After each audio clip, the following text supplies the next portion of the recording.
Coming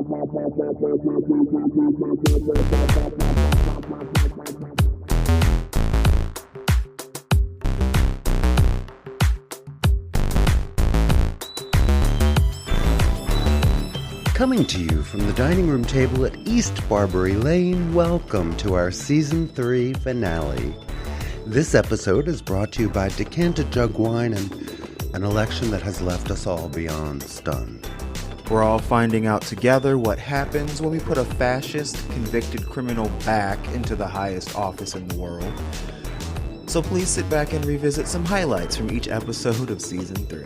As we enter Season 4, we've decided to pivot and focus more on queer joy and queer excellence, and keep our bitching laser-focused and to a minimum for all of our sanity. I'm your host, Charles Tyson Jr. And I'm your host, Martha Madrigal. Welcome to the Full Circle Table. This first episode of Season 3 is brought to you by Decanted Jug Wine and Oscar Night. Good evening, dear ones. I wrestled with the words to share with you tonight. I do not suffer platitudes well as we come together over the consequences of hateful rhetoric and deadly legislation yet again. I will never be consoled by those who claim they speak for a God who does not love her own children, all of her children. I'm angry yet again. When I cannot clearly see the road ahead through these too familiar tears, I thankfully remember the only advice I've probably ever taken. Keep going. Yet another family faces an unspeakable grief. A grief that terrifies them and us to our core. Next, Benedict joined the ancestors too soon for our comprehension. Compassionate onlookers will say, let me know if there's anything I can do.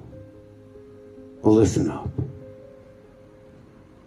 Next belong to a generation that holds enormous promise for better days for gender-expansive humans. The best of the generations that have come after mine is so very good.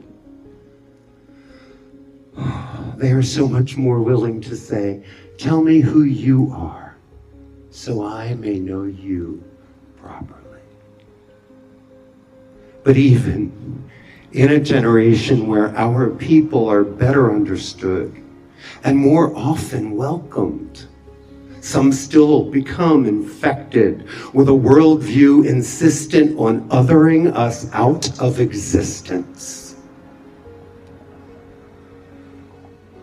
Our voices remain to tell our stories, to tell Nex's story, because love is listening. I know it's often hard to believe that, but I know all is never lost. In my life, through many beliefs, I have collected far too many losses and hoarded far too much grief, never quite knowing where to put the next one or the next. And I have been blessedly surrounded by chosen family, friends, and true allies who embrace me on my darkest days and let my tears soak through their clothes. They remind me with their deeds as they lift my head and point the way back out here. And they remind me to re-find my joy. Because our joy, our trans and queer and NB joy is iridescent and magical. One brilliant superpower among many. Love is listening. We find ourselves in a fight we did not call. Our lives have been deeply politicized. We did not ask to be anyone's politics. We never asked to be anyone's other. For the sin of authenticity, so many of us know the pain of separation and division, but we are not the dividers. We are working tirelessly to be the survivors. Those of us who experience gender differently from the masses have always been here. We are not new, and we certainly aren't going anywhere. Why so many of us had to be tempered and fetid garbage, I can't begin to say, but we have. That does not make us weaker, trust. And the transcestors that stand behind me and among you this evening crawled so I could walk, and I will walk, that others will run. This episode is brought to you by Decanted Jug Wine and the iridescence of irrepressible queer joy. And I finally decided to look and see, because whenever I see this person's name, who I only refer to as Coonface Ocelot, meaning Candace Owens. Yeah, notice I didn't say it. I tend to look the other way, but this felt a little... You are not a fan. Not even a little tiny bit. And never have been. Nope. Nope. So, Ben Shapiro, yeah, who we also don't like. No, we don't like him either. I haven't come up with a witty... It's so funny witty... when they eat their own. Right. I haven't come up with a witty name for him yet. No. Ben Shapiro's The Daily Wire severs ties with say it. Candace Owens after her embrace of anti-Semitic rhetoric. Right. Yeah. You should know who's signing your check. She got too awful. For Ben Shapiro. For Ben goddamn Shapiro. Yes. That is what happened. Yeah. It had severed ties with her, who has ignited a torrent of backlash in recent months for her repeated embrace of anti-Semitic rhetoric. She went too far. Yeah. Daily Wire and her have ended their relationship, the chief executive of Daily Wire said in a statement. She confirmed the news in her own post, writing, "The rumors are true. I am finally free." Wow. Yeah. She promotes, of course, misinformation, conspiracy theories on a wide range of topics, from vaccines to immigrants, and joined the Daily Wire in 2021. They've stood by her over the years, despite her penchant for trafficking in extremist and dishonest rhetoric. But since the October 7 Hamas terror attack on Israel, Owens has repeatedly waded into anti-Semitic waters as she fiercely criticized Israel, suggesting the Jewish government was committing genocide in Gaza, and claiming there is a sinister small ring of Jewish people in Hollywood and Washington, D.C. involved in something quite sinister. In November, Shapiro, who, by the way, is Jewish, right, called out Owens for her disgraceful rhetoric, blasting her faux sophistication on the topic. I love it when they do this to themselves. Without directly naming Shapiro, Owens responded that one cannot serve both God and money. Bitch! Oh my God. The irony. The fucking irony. Oh my, she said that. She said that. You're right, honey. You can't. Wow. God knows you don't serve God. You do serve money. Wow. As you serve up your people. A brazen dig at the Daily Wire co-founder that was drenched in an age-old anti-Semitic trope. At the time, Shapiro hit back. Candace, if you feel that taking money from the Daily Wire somehow comes between you and God, by all means, quit. She then attacks Shapiro in an interview with Tucker Carlson. Oh, good God. It gets better / Yeah, worse. who was fired last year from Fox News, accusing him of ad hominem attacks. In recent days, she has continued to generate more controversy, liking a post on X in which a user accused a rabbi of being drunk on Christian blood. Yeah. What? Her behavior earned her the praise of those pushing hatred of the Jewish community, which the Anti-Defamation League noted Thursday when it blasted her for pushing an anti-Semitic agenda and fueling the fire of hate. She responded by accusing the ADL of having turned their smear merchant guns on her. Their attacks will have the opposite effect. Awaken world. Wow. That's a little too close to woke. What you gonna do, girl? I'm thinking it is. She still maintains a large platform. Yeah. She's famous in right-wing circles, boasts millions of followers across her various social media accounts. She was suspended from YouTube in September for anti-LGBTQ commentary. Repeatedly. Yeah, after violating the platform's rules on hate speech.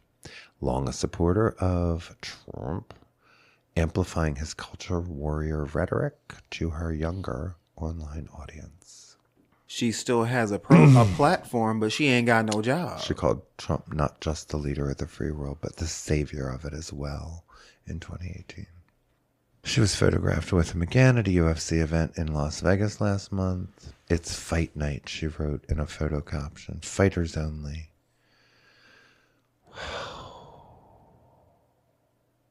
What I love. And they promote anti-queer themes and tropes on this bullshit. Oh, yeah. Matt Walsh, yeah, is employed there. Demonizes, of course, gay and trans people in his program. Yeah, so it's a complete trash organization, but they just took out, you're too trashy for us because you came after the people who pay you. Right. Uh-huh. You sucked the wrong dick. Apparently. She likes them uncircumcised or something. I don't know. Yeah, but the whole thing, it's like, okay, good, eat your own. She is such a deplorable human. Good. She is deplorable. So, but so is Ben Shapiro, and so is Matt Walsh, and so is that whole organization. She better pray another one of her low white boys gives her a job, because otherwise she don't have a friend in the fucking world. Because, I know where the God money thing comes from, but here's the thing. If you make your money lying about other human beings, fuck off. Right. And they all do. Every one of those people makes money by lying about marginalized people. Mm-hmm. So all of you really did deserve each other, but they disinvited her to the picnic. The only reason why she had a job was because she had pushed herself forward as one of the, quote, good ones. And now she don't even have that. Mm-hmm. Black people done wrote her off. Of course. At least a decade ago. There's like two. Maybe she, like, the 3 or 5 conservative black people might care about her, but who gives a fuck about them? Well, and maybe the family on her payroll. Maybe. But, yeah. Ew. Bye. Ew. But bye, yeah. Bye. It's funny. It's because, yeah. Mm-hmm. Oh, my, you went too far for Ben Shapiro. I will say to Coonface Ocelot the same thing I say to my kids, students, when they repeatedly do something that I tell them not to do, and then the thing that I say is going to happen happens. I'm glad that happened to you, and I hope it hurts. It's interesting that what got her in trouble is kind of liberals beating that drum. Mm. Yeah. Some, not all, but some, beating the whole genocide, all that. It's, again, a way more complicated and longer running than I'm ever going to comment on. Exactly. But of course she did. But it's just interesting which side she fell on. Right. She didn't look up and go, wait a minute, Ben Shapiro is a Jew. I have no principles or scruples. Is this really what I want to say? Right. Because I don't care what I say about people. It doesn't have to be true. Right. I usually go for the most controversial bullshit I can spew. Right. So, what the hell? This is weird. But good for her. Bye. Bye. Yep. See ya. I think it's funny. This episode is brought to you by Decanted Jug Wine and Trans Day of Visibility, which, by the way, we are happy and grown up enough to share with Easter without a hissy fuss. So, as I mentioned earlier, Beyonce dropped the Cowboy Carter album. Heads are exploding. Yes. And someone brought this up earlier today, and I can't help but agree.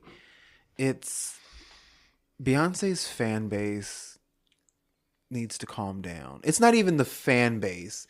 It's everyone's reaction to when a Beyonce album comes out. It's either the best thing that's ever happened and the world has shifted on its axis. Those are the fans. Right. Or it's the worst thing that's ever happened and we're all going to hell because of Beyonce. And, whatever happened to just liking shit. But anyway, so everyone... That's the title of this. Whatever happened to. Right. So everyone Sanity. is trying to analyze the symbolism of the album cover because it's Beyonce. Now we care about the symbolism of the American flag. Right. Suddenly. It's Beyonce on a white horse and she's wearing a How dare she? red, white, and blue jumpsuit. How dare she? Wearing a cowboy hat and a sash that says Cowboy Carter, and she's carrying a big American flag. No way. And so people are like, well, the way the photo is cropped, you don't see the blue and the white stars. You just see the red and white stripes. What does that mean? And the back leg of the horse is bent this way. So does that mean that... I'm like, if y'all don't calm the fuck down. I assume it means she's taking us back to Civil War. I'm like, it's a country album, and country is an American art form, and black people were integral in the formation of the genre. There. I summed it up for y'all. Y'all calm the fuck down. How about that? And she has a right to the American flag. Exactly. We fly the American flag just above the Progress Pride flag here at our house. Yep. Because we have a right to both. Exactly. You motherfuckers. That part. If it was, I don't know, Travis Tritt or somebody, ain't nobody would be saying shit. Exactly. Go America. Right. Like they did with, I don't know, Lee Greenwood. Right. But let a black woman ride a horse and carry an American flag. Right. And just the cock on that horse alone is enough to send them into a frenzy. One thing that was cracking me up. So I don't even know if it's a male horse. I'm just saying. There must be symbolism. One of the tracks on the album is a reworking of Dolly Parton's Jolene. You said. And one thing I love about it is, in the original, the Dolly Parton version, she's begging Jolene to take her man. She is. That's how the song is written. Right. And Beyonce is like, why don't you choose a safer activity than trying to take my man? Mm-hmm. It is rewritten for modern times, which Dolly is clearly fine with. I saw a clip that resurfaced. I'm not even sure how long ago the clip was from, but it was Dolly saying that she hoped that one day Beyonce would decide to cover Jolene because she would love to hear it.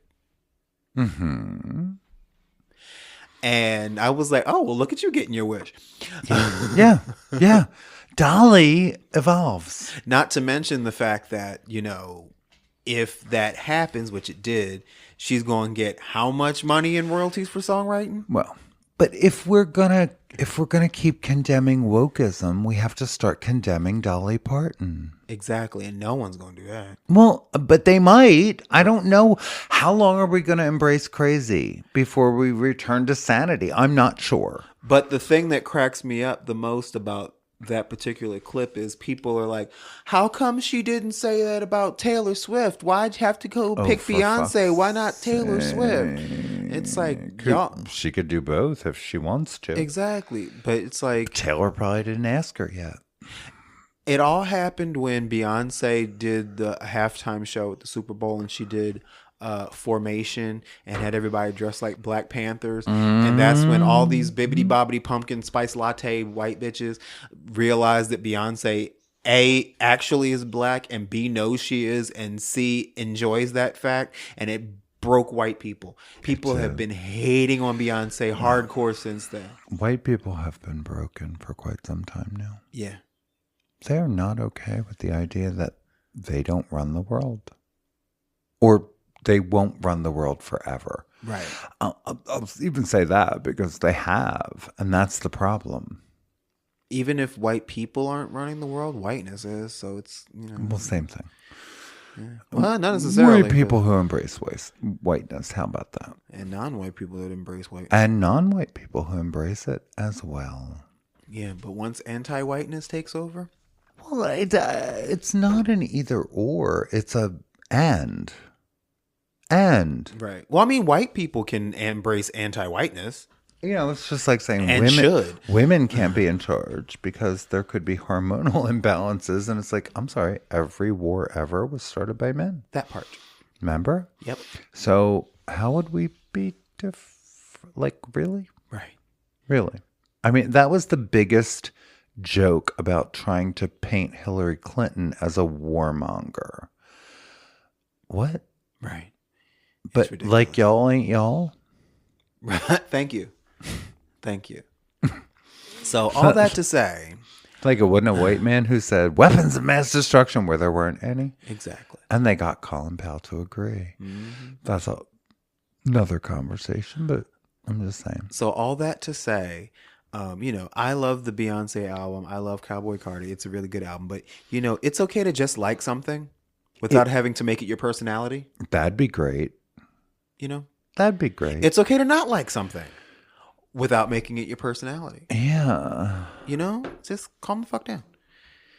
Well, that should be on a t-shirt. Calm the fuck down? It probably is. It probably is, but it really should be. You know what I loved was the recent t-shirt I saw that said dictum. Yeah. When you act like a dick and then act like a victim. You're a dictum. Dictum. Yeah, that was fun. This episode is brought to you by Decanted Jug Wine and everything, everywhere, all at once. This tickled me. We talked before on the show about the gay furry hackers who call themselves Sieged Sec. I just love saying gay furry hackers. That just makes me all warm and fuzzy inside. They hacked into the far-right media outlet known as Real America's Voice and publicly released the cell phone number of a transphobic pastor. And they also included the names and phone numbers of over 1,200 users of the outlet's phone app, as well as information about the network's top shows, including ones hosted by anti-LGBTQ+ Turning Point USA founder Charlie Kirk and other far-right figures. Apparently, Real America's Voice, I ain't never heard of it, had broadcasted numerous segments accusing the LGBTQ+ community of targeting and grooming children. That old chestnut. And these people are coming for them. And I love that. It's like, you know what? Look, your actions have repercussions and they don't always look like what you think they will. And queer people are nothing if not innovative and smart and creative. And I would stop fucking with us if I was you. That's all I got to say about that. Don't piss off we have a sign hanging up in our house that says, "Don't piss off the fairies." It's a motto to live by. You know what I'm saying? So, to my gay furry hacker peeps out there, you're doing the Lord's work. This episode is brought to you by Screwtop Sauvignon Blanc and the roller coaster that is Mother's Day. Wrote Roger Crone, President and CEO of Scouting America, come 2025, who described the organization as a welcoming, safe environment where youth can become the best version of themselves. This will be a simple but very important evolution as we seek to ensure that everyone feels welcome in Scouting. They have implemented significant changes to their membership requirements over the past decade. from 1978, which is when I was a scout, LGBTQ plus youth and adults alike were formally banned from the organization, a practice which only ended in 2014 for youth and 2015 for adult members. It's not the openly gay ones we ever had to worry about. Exactly. I digress. Separately, the BS also managed to conceal serial sexual abuse allegations against numerous adult leaders for nearly a century before becoming the target of multiple lawsuits in the past 20 years. BSA leadership filed for bankruptcy in 2020, and in 2022, a federal bankruptcy court allowed the organization to establish a $2+ billion settlement fund to compensate victims and allow the organization to continue operations. The rebrand distances the organization from their checkered history while emphasizing their new, more gender-expansive approach to recruitment. Nobody wants to come here, so let's open it up. Which is going to happen with the churches as we watch. In this week's press release, leaders asserted that over 6,000 girls have now earned their Eagle Scout badges, the organization's highest official rank. Although their official stance now welcomes transgender youth, it may take more time for individual troops to catch up. Of course, in 2021, a trans 14-year-old said she was kicked out of the troop after she came out because there was no all-girls troop for her to join instead. Quote, "It was very upsetting. I remember seeing my mom crying. That was like family to us because when you are with the troop for so long, you are family. Yeah, until you're not. Much like the church." Huh. So, you want to summarize why that's in good news? I mean, isn't it? Inclusivity? Here's hoping. I mean, because the gendered nature of it is what I didn't like about it, because I didn't have a choice in joining Cub Scouts. Right. I was put into it. It was a method to butch me up. Yeah, same. So I could play with other boys instead of playing with the girls. Same. And I wanted to be a brownie. I did. My girlfriends were brownies at the time. They were like showing me Cub Scouts, and that's what I wanted to be. Even though I hated the uniform, that's what I didn't want to be a brownie. I didn't want to fucking be a Cub Scout. I wanted to be left the fuck alone, but that wasn't an option. Exactly. Exactly. Yeah, so I guess. Like whatever I was doing, I wasn't doing it right. Because my very Catholic friend who was quoting on it, like, I don't hold her, But, yeah. Because this sounds like a very Catholic thing to do. Although they haven't capitulated yet, but they will. Every Cub Scout troop that I've ever seen operates out of a church, including mine. They in the space of, but usually the basement or whatever. Right. So do AA meetings. That doesn't mean a thing. That's true. I mean, where they happen. Yeah. It's more the molestation that is a problem. The diddling of it all. Right. Yeah. Yeah, no Cub Scout master ever diddled me. There were other Cub Scouts that I wanted to diddle, but that's a different thing. I was also That is entirely different. Yes. I don't know. I didn't do it long enough to know. You know what I mean? Right.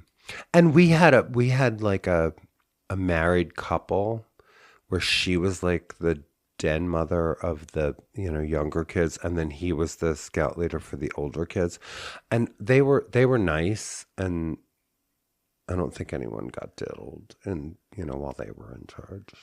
I mean, my immediate. I was just angry. I was there. We had den mothers. We didn't have scout masters. Right. That comes later.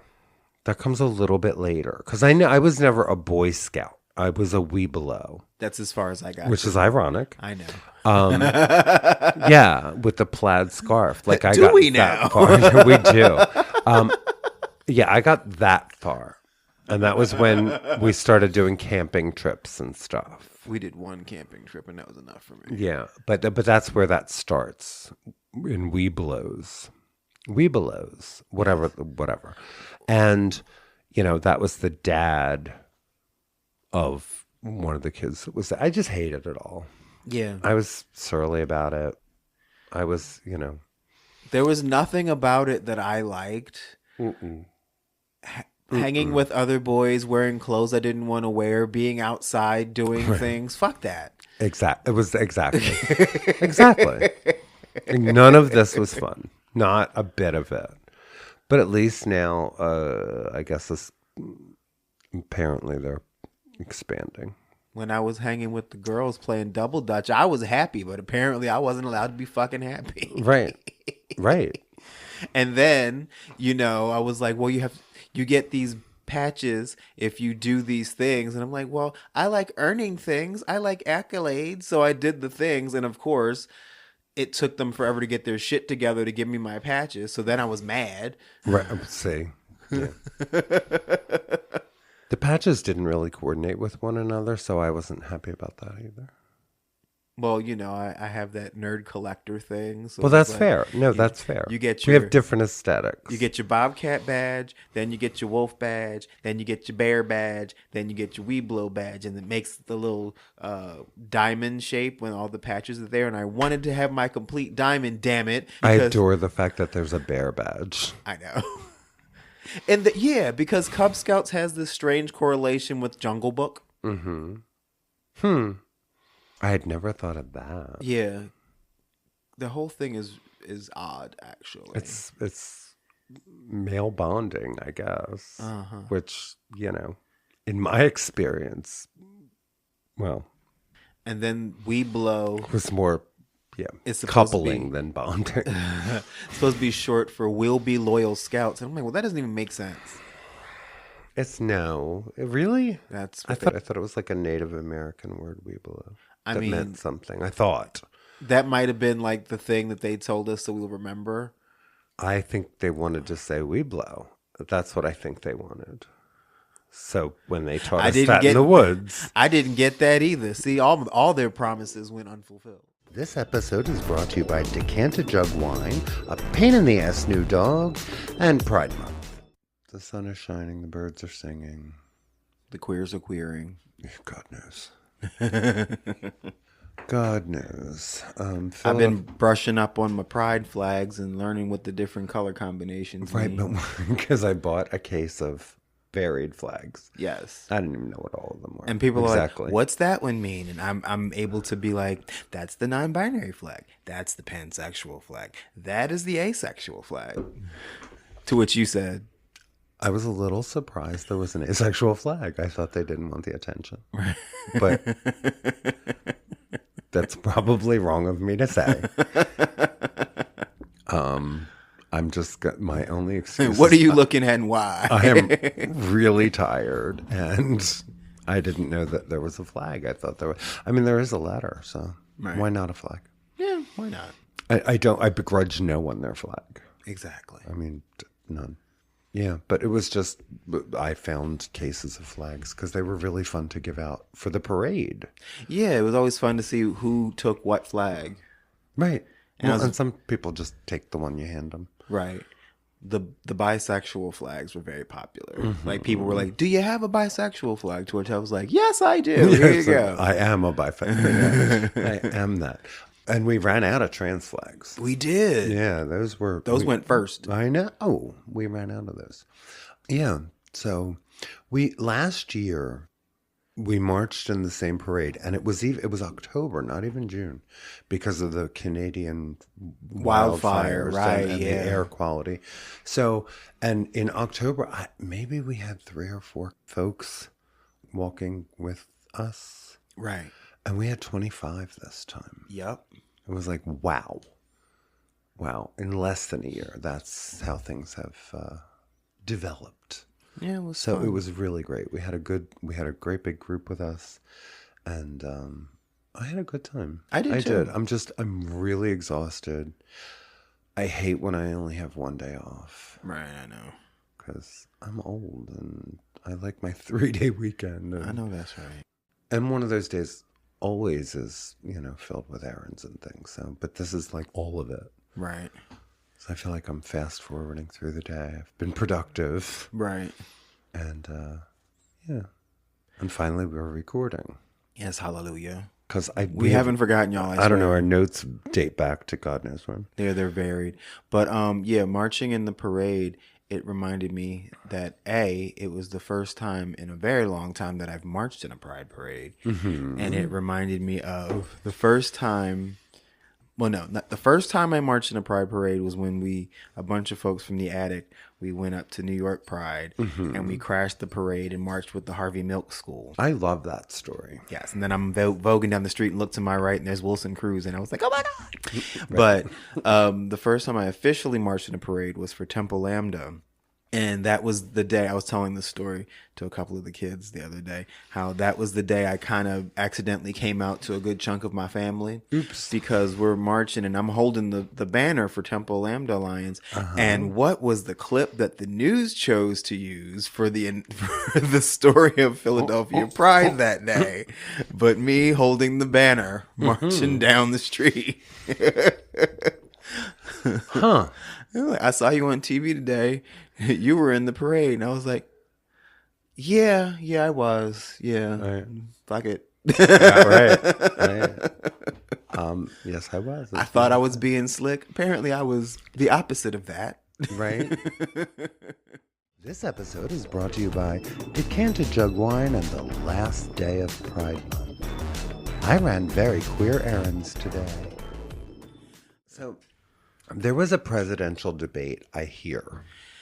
I didn't watch it. No, we did not watch it. Yeah. And first of all, there is nothing that convicted felon who damn near destroyed democracy can say that will sway my opinion. And frankly, there is nothing. I don't care if Joe, everybody's talking about, well, maybe Joe didn't feel good. Maybe he was tired. Maybe I don't give a fuck. I want you to think about being a decent human being who has dedicated your entire life to public service and having to even share a stage with that piece of garbage who was a joke well before they allegedly won an election. I want you to take that in mind when you consider the amount of bile Joe was trying to choke on to even have to share a stage with, I repeat, that convicted felon. Yeah. There's not a reason for me to watch these debates. Right. I'm not entertained by it. I care about bodily autonomy. Yeah. I care about, the future of this country. The Constitution. And we won't have one. I don't want to contemplate what would happen under another Trump presidency because he damn near. We barely made it through the last one. Exactly. Like, we wouldn't make it. That's not even hyperbole. Now you have empowered a dictator. So, the only thing I can say to every one of my white, privileged, cis, het friends, well, former friends, who voted for like Jill Stein out of some principle called misogyny that swung Pennsylvania to Trump and gave us Trump, I hope you've learned one goddamn thing from it. But they're still trying that shit now, talking about how I know what they're talking about. I can't. Yeah. I won't let it on my spirit. Yeah. It's all horse shit. You know what? Molly Ivins wrote a column, and I wish I could remember the person she was talking about. But here was the premise of the column, and you can look it up. We don't vote for that one person at the top. We vote for the literal thousands of people they hire. That part. The thousands of people who actually run our government. Right. I will hand that once again, thank you, to the Democrats. Oh, yeah. Because I want to have a country when we're done. And I want experts in charge of the fields that they are in charge of. I want X, unlike the Supreme Court right now because Trump, but I want, people who know something about water quality to be in charge of the EPA, and air quality. And I want people dedicated to that as a science and a field of study who have spent their lifetime understanding it. Not hacks, not a bunch of religious backwater hacks. I'm sorry. And if that makes me sound elitist, I'm not. Dear God. Fuck it. I have a trans-riddled education and resume, but I know enough to know I really want smart people in charge. If that makes you sound elitist, then bitch, I am. I don't give a well, I know. But I don't give a fuck about, that's who that's what I'm voting for. And frankly, I like Kamala and she'll be fine if something happens to Joe. But Joe Biden has led a very decent, principled life. Perfect? No. Part of, who among us is? Go ahead, I'll wait. Is he my ideal candidate in 2024? He is not. But it's the choice between, oh my God, what? It's the choice between stubbing your toe and being cut up by a chainsaw. Right. It's the choice between, wondering what's going to happen and ceasing to exist. I mean, like, for me, it's that black and white. I have lost all patience for people. I don't give a fuck about your little, I don't want to vote for him, I want to vote third party. Fuck you and your third party. Whataboutism is such a privilege. Exactly. And I'm going to vote my principles. Such a privilege. You know what my principle is? Survival. Right. There's already one state in the union where I do not feel safe going, even though I have loved ones there, and that is Florida. And I don't want more of it. Exactly. I don't want any more of this nonsense. I want it beaten back. Right. I do. So that we can all coexist in the America I was born into and the America I was promised. Right. Yeah, if I don't want to hear your little whiny bullshit every 4 years acting like you give a shit about who does what, when, and where, when you could have had this energy so long ago, and maybe then your little third party would have a chance. But right now is not the time. Quit your bitching and act like you have some goddamn sense. And put another way. I mean, I have respect for those who understand and are working to build third parties from the grassroots. Yes, and those are the ones that you should put your energy into, because that could be, then we could have a conversation later on. Every one of the ones I know personally are voting for Joe Biden. Right. It's called grassroots for a reason. You got to water that shit and nurture it so that when it grows into something that is viable, then we can have that conversation. Yeah. But once every 4 years is not the time. Let's let the Republican Party implode. Let's let 6 other parties come into play. Fine. But right now is not the time. And they say, well, when is the time? Well, when we're talking about democracy versus democracy. I mean, when I was a child, it was a version, it was a slightly different way to view it all with the same end game in mind. And, forgive me for always using this example, but fucking Richard Nixon signed the Clean Air Act and the Clean Water Act. Because when I was a child in the early 70s, and Republicans and Democrats looked up at the sky and looked out at the oceans, they said that is pollution and we have to do something about it. The Republican Party of today is saying, are you going to believe us or your lying eyes? Are you going to believe us or science? Right. So we can keep, I don't know, feeding billionaires who feed us, rather than understand the fact that if we don't have a planet, we don't have a discussion. Right. People need to stop acting like this election is the same as when shit was normal. Yeah, this shit is not normal. Donald Trump even being spoken of as a serious political candidate is not normal. Nope. Not normal. Nope. And,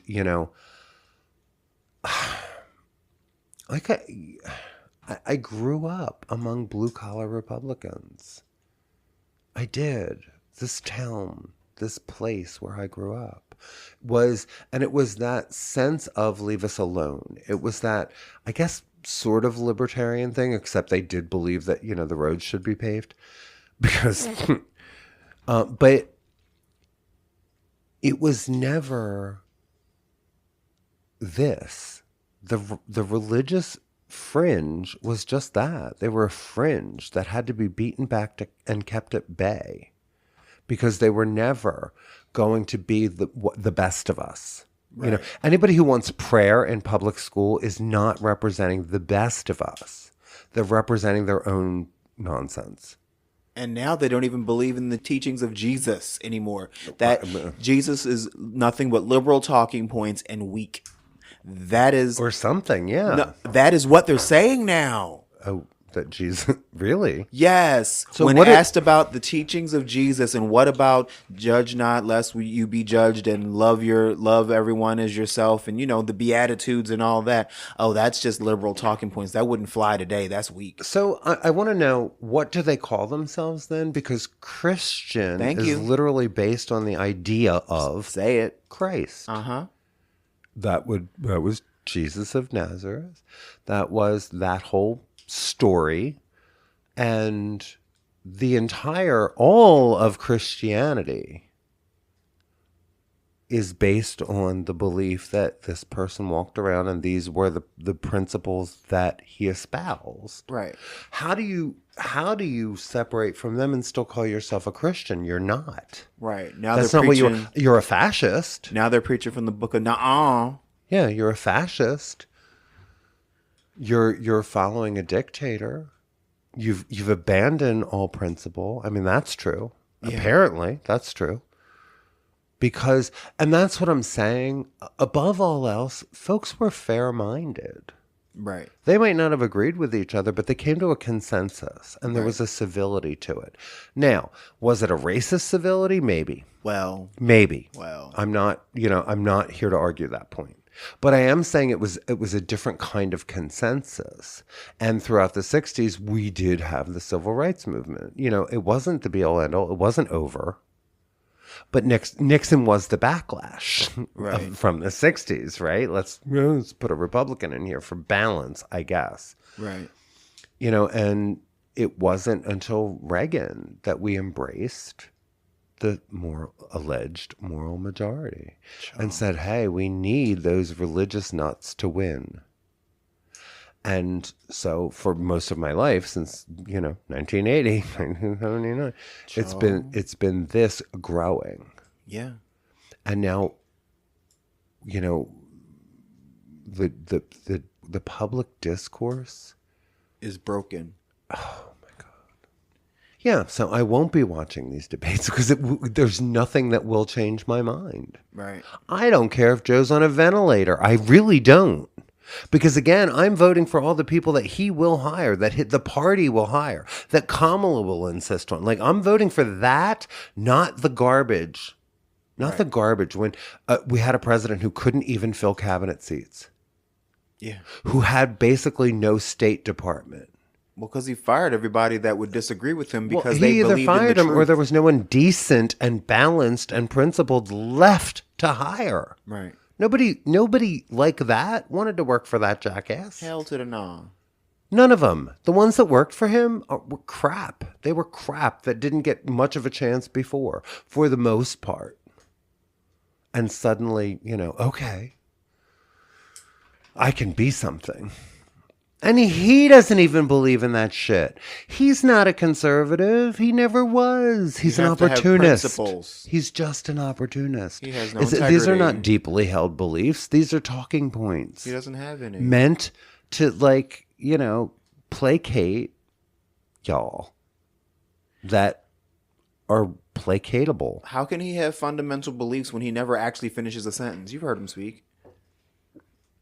Yeah, well, it's gotten worse and worse and worse and worse. And I couldn't watch it before. I won't watch it now. Exactly. That's the place I get to. I'm not going to sit and quarterback this shit. It's bullshit. He belongs in jail. He does not belong in the public discourse at all. He does not belong on our ballot. And it's a disgrace. And, I am holding my breath and believing in, the smaller elections that we have watched since they fucked over, Roe v. Wade. I'm watching those smaller elections that they keep losing. I'm watching those constitutional amendments that do not pass. And I'm saying, I hope to God we've learned something so that we save democracy. Because I'm not sure what happens if that jackass gets in again. I cannot think that far into, I can't. It's so absurd. I don't want to talk about it. I don't want to talk about it because I don't know where I'll live. Some place that speaks French. Well, I don't know where, because, this anti-trans sentiment has gained traction in other places too. So places where I was safe 5 years ago, I'm not now. And I'm paying attention. Well, if you'll notice, I said some place that speaks French, but did not say France. Anyway. Well, yeah. I mean, I know that a lot of people are terrified. And, my best advice right now is vote blue. Yeah. Make sure you're registered. Register as many people as you can. And, let's keep sorting this out. But we can't with an incompetent, greedy, lying, hypocritical piece of excrement in the White House. We can't do that. Yeah. And that's really, the choice could not be more stark. You don't want to be a Democrat? Fine. Keep working on third party shit. But if you are an LGBT, if you're anywhere in LGBTQ, think about your third party principles and think about whether you like living. Right. Yeah, because I'm not trying to say, I know I was very passionate a minute ago. I'm not saying there's anything wrong with the third parties. In fact, we need that. But now is not the time to be standing 10 toes in that. Right. And we said that when it was, when Hillary, it was, when she was on the ballot, and the misogyny bubbled up again. And I remember saying, when it was Barack and Hillary in the primary, I said, we're about to find out what America is less afraid of, a black man or a white woman. Turns out they were more afraid of the more highly qualified white woman. Yeah. And still in 2016. Yeah. So you can't tell me that shit doesn't run deep. Among liberals, it runs deep. Well, there, you want to thank who actually brought us Trump? Thank a liberal. Well, Thank a butter emails liberal. Well. So maybe don't fuck up like that again, and we'll all be better off for it. Or at least not worse, Joe. Well, but we are actually better off. We've sprung from 2016 to a much stronger economy, to a much better direction. Let's keep going in it. Yeah. Not in red states, clearly. But they're not the ones I'm talking to. I am talking to Pennsylvania, though. I am. Yeah. I spent 35 years there. And all of those people who told me I'd be okay are gone. Mm-hmm. Yeah. Thanks for having my back, fellas. Appreciate it. This episode is brought to you by Decanted Jug Wine and the fight for democracy as we briefly knew her. Elon Musk is back in the news. Charles. So first of all, Can I just say I'm in love with his trans daughter? Yep. I love her. But you continue. We'll get to that. So because California is too supportive of trans youth, right? He's moving his SpaceX and X to Texas. Bye. Exactly. Don't threaten me with a good time. This is not an airport. No, those two things meant nothing together. This is not an airport. You don't have to announce your departure. Exactly. Don't threaten me with a good time. Two completely separate sentences. Yes, but I meant them both. Okay, but it sounded like you were tapping your foot at the airport. I don't know. I'm like, what? Sorry. Period, space, new paragraph. Don't threaten me with a good time. This is not an airport.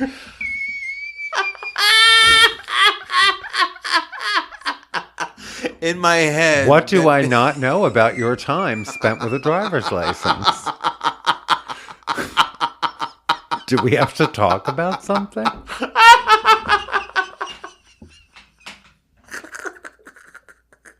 No, that was two separate statements. But it wasn't. Which is why I stopped you. Well, it was intended as two separate statements. Okay.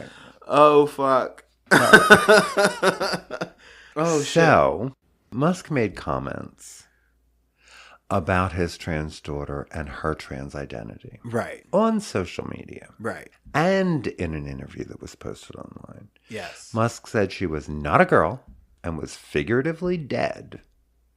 And he alleged that he had been tricked into authorizing trans-related medical treatment for her when she was 16. She has, of course, denied that he was tricked. She said initially he did hesitate, but he knew what he was doing when he agreed to her treatments, which required consent from parents, despite what folks are saying about that kind of treatment. But she said, ultimately he did know what he was doing. And all this other narrative is, come after the fact. According to her, one of Musk's most derided posts, a reply to the anti-trans organization Gays Against Groomers, attributing her gender dysphoria to being born gay and slightly autistic, was crammed full of false statements about her childhood. Musk's claims that she exhibited stereotypically gay traits at age 4, like a love for musicals and fabulous jackets, Wilson wrote, are entirely fake. Like, literally none of this ever happened, she wrote. At 4 years old, she did not know the word fabulous and had no idea what a musical was, she countered. Because she was fucking 4. Right. My best guess is that he went to the Milo Yiannopoulos School of Gay Stereotypes, just picked some at random and said, good enough. She added, referencing the disgraced far-right propagandist and one-time campaign manager for Kanye West. Musk's pity party, she said, felt like a last-ditch attempt to garner sympathy points when he is so obviously in the wrong, even in his own fucking story. I love this kid. She gives no fucks. She called him an absentee father who relentlessly harassed her for displaying femininity on the occasions he was actually present. Obviously, you can't say that, so I've been reduced to a happy little stereotype, faggoting along to use at his discretion. That's what I have to assume that meant. There's asterisks and dashes. Oh. I think that says a lot about how he views queer people and children in general. She finished her thread with a dismissive call for Musk and his pick-me acolytes to go touch some fucking grass. Get him. I know. She changed her name in 2022 to rebuke her estranged father. Quote, I no longer live with or wish to be related to my biological father in any way, shape, or form. Nope. She wrote at the time. On Thursday, she further clarified her version of events in another Threads post stating that I disowned him, not the other way around. Truth. She referred to Musk in that post by the name Adrian Dittman, which some believe is actually one of Musk's own sock puppet accounts on Twitter. Wow. I love this kid. Right. I love this kid. Well, you know how he said that she was killed by the woke mind virus? Yeah. So she responded with a tweet. Oh, this is the delicious part. Yeah, Go ahead. I look pretty good for a dead bitch. Mm-hmm. Which is a reference to Morgan McMichaels from Drag Race. Yeah. What? Yeah. Because there was a rumor that Morgan McMichaels was dead, and that was pervasive. And this was on Twitter. Right. And when she was on All Stars 3, I guess, that was her entrance line. I look pretty good for a dead bitch. Mm-hmm. Hey. Just further leaning into the faggotry. The alleged faggotry. Right. Right. Love this kid. Yeah. Right. I mean, the actual tweet that I read to you. Yes. First of all, I want to point out we were saying the words tweet, but this is all on her portion of this debate is all on Threads, Because she don't use the Twitter no more. The anti-Twitter or X or whatever the fuck. There we go. So she says, as for if I'm not a woman, sure, Jan. Whatever whatever you say. This was my favorite part. Go ahead. Yes. Whatever you say. I'm legally recognized as a woman in the state of California, and I don't concern myself with the opinions of those who are below me. Obviously, Elon can't say the same because in a ketamine-fueled haze, he's desperate for attention and validation from an army of degenerate, red-pilled incels and pick-me's who are quick to give it to him. Go touch some fucking grass. Oh my goodness. Sparkle emoji. Yes. I love this kid. Yeah. I just hit like. Good on her. Well, good. Good, because you should. Oh, shit. This episode is brought to you by the iced tea we're sipping, if not spilling, and discovering brand new genetics experts every motherfucking day. So San Diego has joined San Francisco and Santa Clara County in California, declaring August to be Transgender History Month. Very cool. The proclamation honors the trans women who rioted at Compton's cafeteria in August of 1966. Work. I was months old. I was months old. Quote, this from, City Council member Jennifer Campbell. With the rise in anti-trans hate and bigotry, I want our trans community to know that I see you, I respect you, and I love you, as does this entire council. More importantly, our city honors and celebrates all of the wonderful contributions you have made to San Diego. Happy Transgender History Month. Huh. Okay. That's fun. I love it. Yeah. Yeah. So it was trans women who rioted at Jane Compton's cafeteria in the Tenderloin district of San Francisco, which, of course, predated the Stonewall riots by 3 years. Yes. Great documentary out there called Screaming Queens. I was just going to say there's a documentary that we saw about it. From Susan Stryker. Yeah, that was her work. Wouldn't mind seeing it again. Yes, I wouldn't either. Compton's was habitually hostile to their trans clientele, who were numerous in the red light district. Trans patrons were subject to an extra service fee, and staff regularly called police to expel customers from the all-hours diner. Police were frequently customers as well, because trans women were easy targets for arrest for violations of the city's cross-dressing prohibitions. Right. Buttons on the wrong side of a shirt could lead to a night behind bars.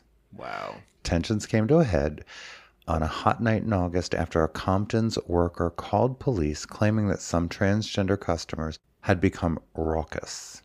A trans patron was harassed by a cop and threw a cup of coffee in his face. A riot broke out, with trans patrons overwhelming police and pushing them out of the cafeteria, smashing the diner's plate glass windows and shouting their defiance. A newsstand outside the diner was burned to the ground, and police vehicles were damaged. Dozens were arrested and carted off to jail. The next day, protesters gathered again at Compton's, which denied them entry. They smashed the newly installed plate glass windows once again. Ha. At the San Diego Council meeting, Trans Family Support Services youth volunteer Blue London said remembering trans history is a connection to those heroic protesters. Quote, by sharing the opportunity to learn about the stories of others who came before us, we make space to imagine futures of our own that we may not have seen, if not for the preservation of our community's past. Yeah. So as Republicans do their nonsense, yay, San Diego. Right. And it all comes down to you don't fuck with the girls. Because Hey. that's a lesson I learned just seeing, like, I swear to God, I saw this one chick pull a ball peen hammer out of a clutch like fucking Mary Poppins. Oh, yeah. You don't fuck with the girls. Well, I mean, when you have very little to lose in this world and you are marginalized to the point trans women were, certainly back at that point in our history, yeah, they led the charge. I mean, this was really trans women who led the charge, and many were still alive and interviewed for that documentary. So I love it. And when you spend a good chunk of your waking time wishing a motherfucker would, and then a motherfucker does. Right. I mean, you know, we're talking about women who couldn't get jobs, and yeah, you know, Exactly. Yes, they were sex workers gathering. Yes, they were. Because that was the only avenue that Very few they had. had. Yeah. Yeah. Anything else to make money, to support themselves, to eat. Yeah. Even. Yeah. That's why we call it survival sex work. And, we had something similar at Dewey's in Philadelphia. Yeah. Which became Where the queers Little Pete's, right? That was Little Pete's, but right before it closed. It closed recently as Little Pete's. Yeah. In the last 5 years. Yeah.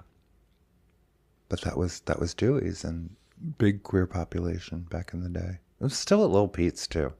Oh, I was going to say. The queers gathered there. Yeah. I knew Little Pete's as a place that the gays went. Yeah. The Midtown was just closer to where we usually ended the night. So that's why we all congregated at the Midtown. Yeah. Midtown is where more of the queens went because that's, It was right on... after the bars closed, that's where we went. Yeah, it was right on 11th Street. Yes. Yep. After party at the Midtown, y'all. So many times. We saw some stuff. Breakfast at 3 a.m. There's nothing like it. It's true. I had only been in that place in the daylight twice in my entire life. I know. I heard that. I said it would be weird. I wouldn't know how to order dinner at the Midtown. I guess people do. I mean, it was still breakfast time or lunch. Yeah, I mean, but it was just the sun was out, which was weird. But the sun, in that place is kind of like what? Yeah. What?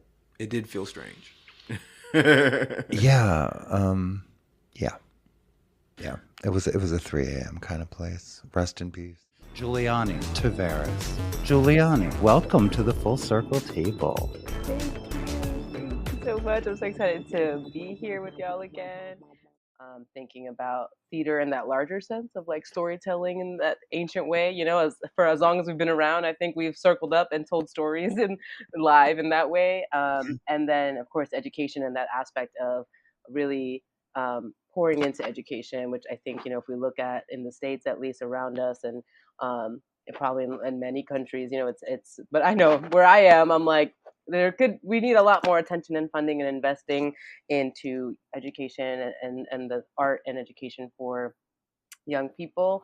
It's such formative years. So yeah, I was just like, you're here. Yeah, you remember going into schools and bringing art there? Do you remember that, Charles? In the early 90s? Yeah, when there was money? Mm-hmm. Yeah. Oh, back when there was when there was a crumb. And I remember, as a kid in public schools, those were huge. Even if it was a group that came in for a week and I never saw them again, changed my life. Changed my life for sure. Right. So I was honored to be that for other young people when I was a teaching artist, all over New York. And I hope to still do work like that in the future. But in the meantime, it's so special that the work I'm writing is getting to connect with young people across the country, which is really exciting, and older people, all ages, always. Yeah. And I know as an artist, any recognition for the work we do is because it's the thing I'm doing it for a reason, and you believe me too. Yes. No, literally, exactly. Someone was asking me that day, and I was like, it really was that where I was like, okay, affirmation. Okay, I should keep going. I shouldn't just give in to the little mean voices that are like, it doesn't matter, nothing. What's the point? Those voices are real, especially when there is less money for the arts and intense economy and political landscape. It can really be easy to start feeling like, is this really the thing that I need to be doing right now? Is this the most important thing? Is it even matter? Is it even having an impact?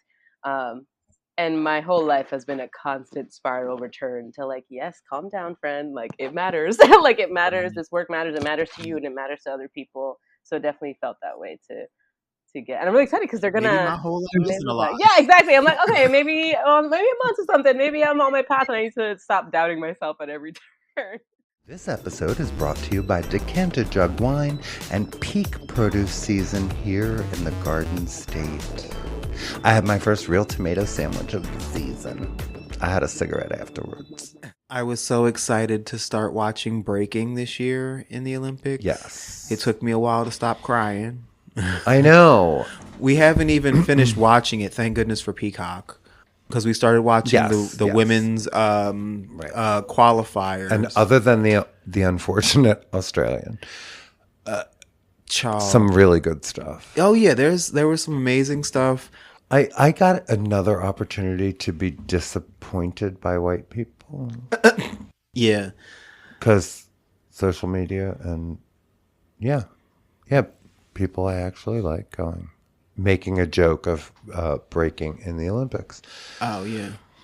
Casual racism. Oh, I know. I've been hearing too. What's next? Tiddlywinks? Shut the fuck up.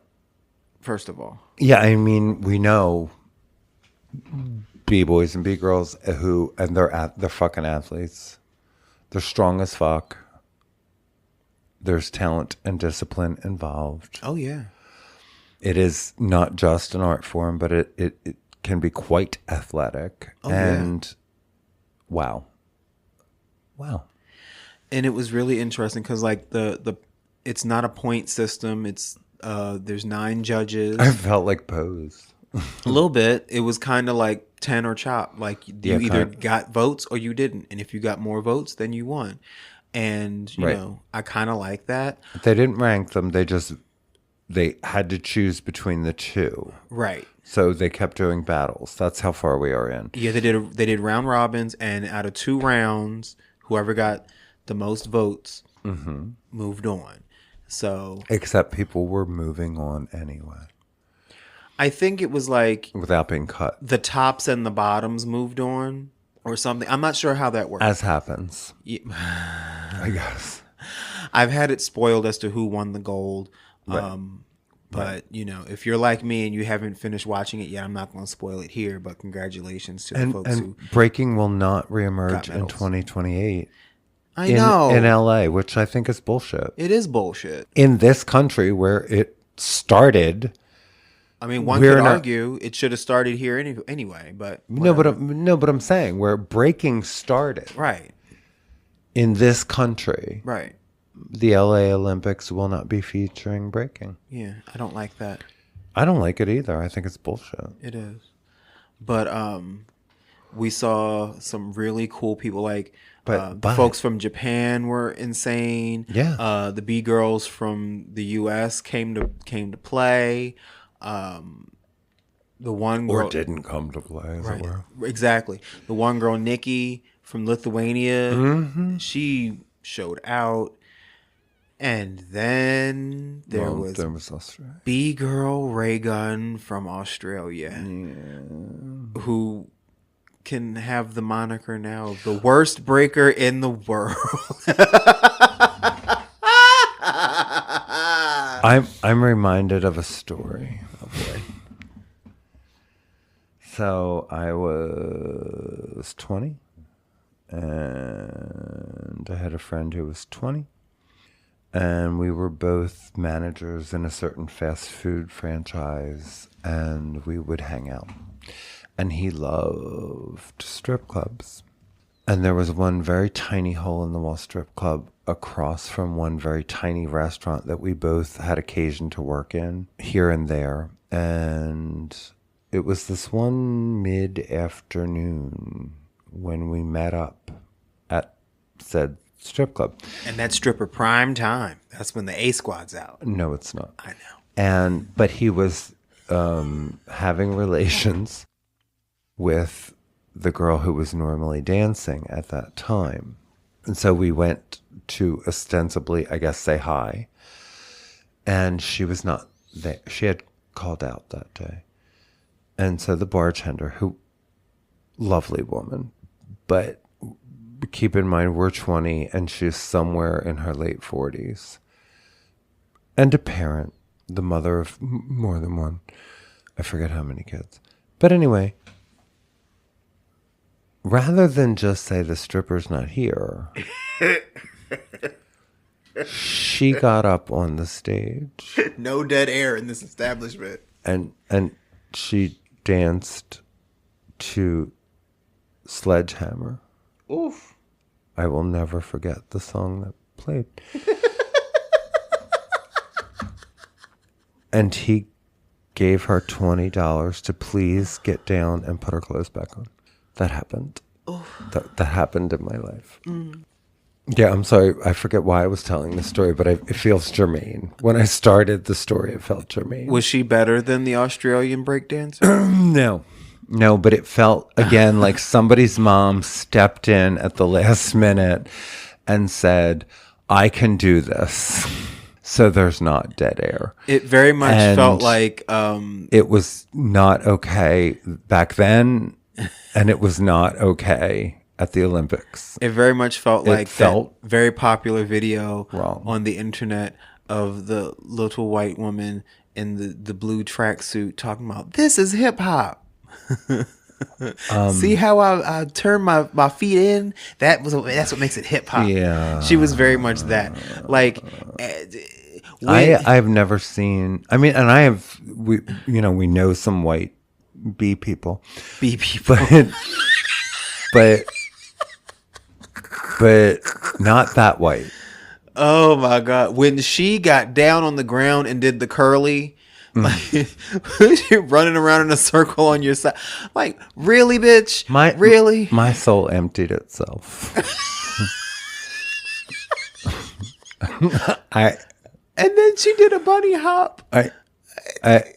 Or was that a kangaroo? I don't know. I don't know what that was. The whole time I was watching her, I was thinking of the bartender who said the show must go on. Somebody good could have had that spot. Yeah, and since I'm already going to Hill, I guess the upside was everything that no one wanted to look at kind of fell behind her arms anyway when she laid down. But not good. It wasn't good. It wasn't like, it was just, please don't do this. Please don't. Please don't. Oh, you're going to do it. Please. And it hurt. Please stop. When her last round was against Nikki from, or Nika from Lithuania. I would have left at that, but I would have just said, just watch her. Right. I'm done. I know I'm done. Because it was very much like that moment in The Simpsons. Stop, he's already dead. Yeah. Like, it was just, child. So, I'm glad that breaking is in the Olympics, and I'm sad that it won't be in the next one. I am too. I hope that LA will reconsider that position. Truly, I do. Because breaking is first an American art form. Yes. And it is an art form. And it is athleticism. And I think it belongs there. I agree. I think that the arguments against it are classist and racist and unfair. I'll buy that. Personally. Yeah. Yeah. That said, oh God. She really was dressed for golf, first of all.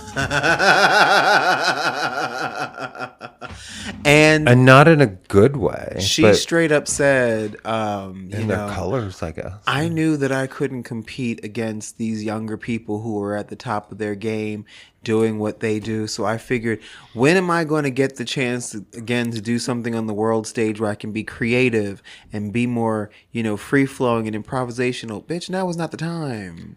Well, this was. I mean, as far as her taking her shot, sure it was. I guess. But now you will forever be known as the whitest woman to ever break dance in anyone's mind, ever. The worst breaker in the world. Yeah. But she won shit. I mean, I guess against other moms. Maybe that's their parent-teacher association. Hey, let's take it to the floor. And then, that's how they work out their differences. And she thought, I'm the most talented among us.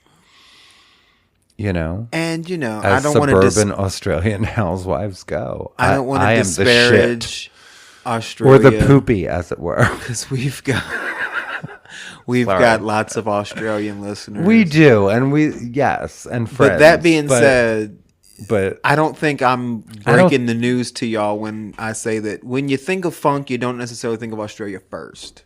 I'm just saying. When you think of funk, you don't necessarily think of suburban white women first. Also that.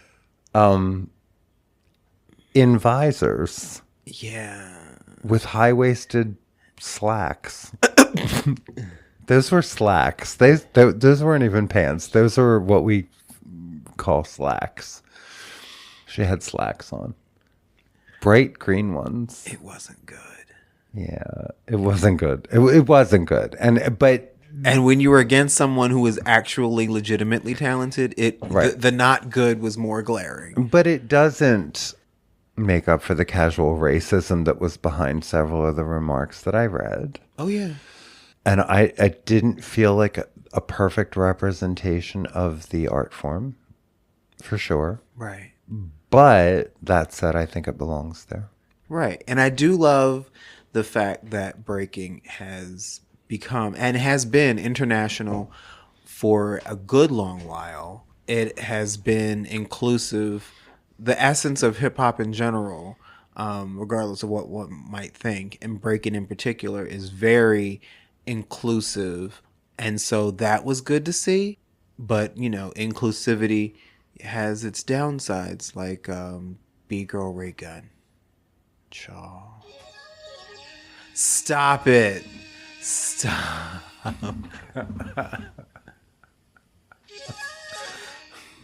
I'm gonna fight you. Anyway.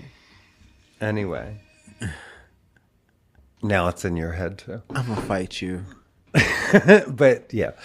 On that motherfucking note.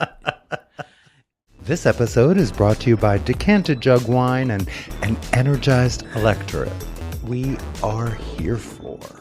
So, first of all, I just want to point out that the way you're sitting at your microphone is very demure and Chris. mindful. Demure and mindful. Yes, you're very demure and mindful. What do you mean, Charles?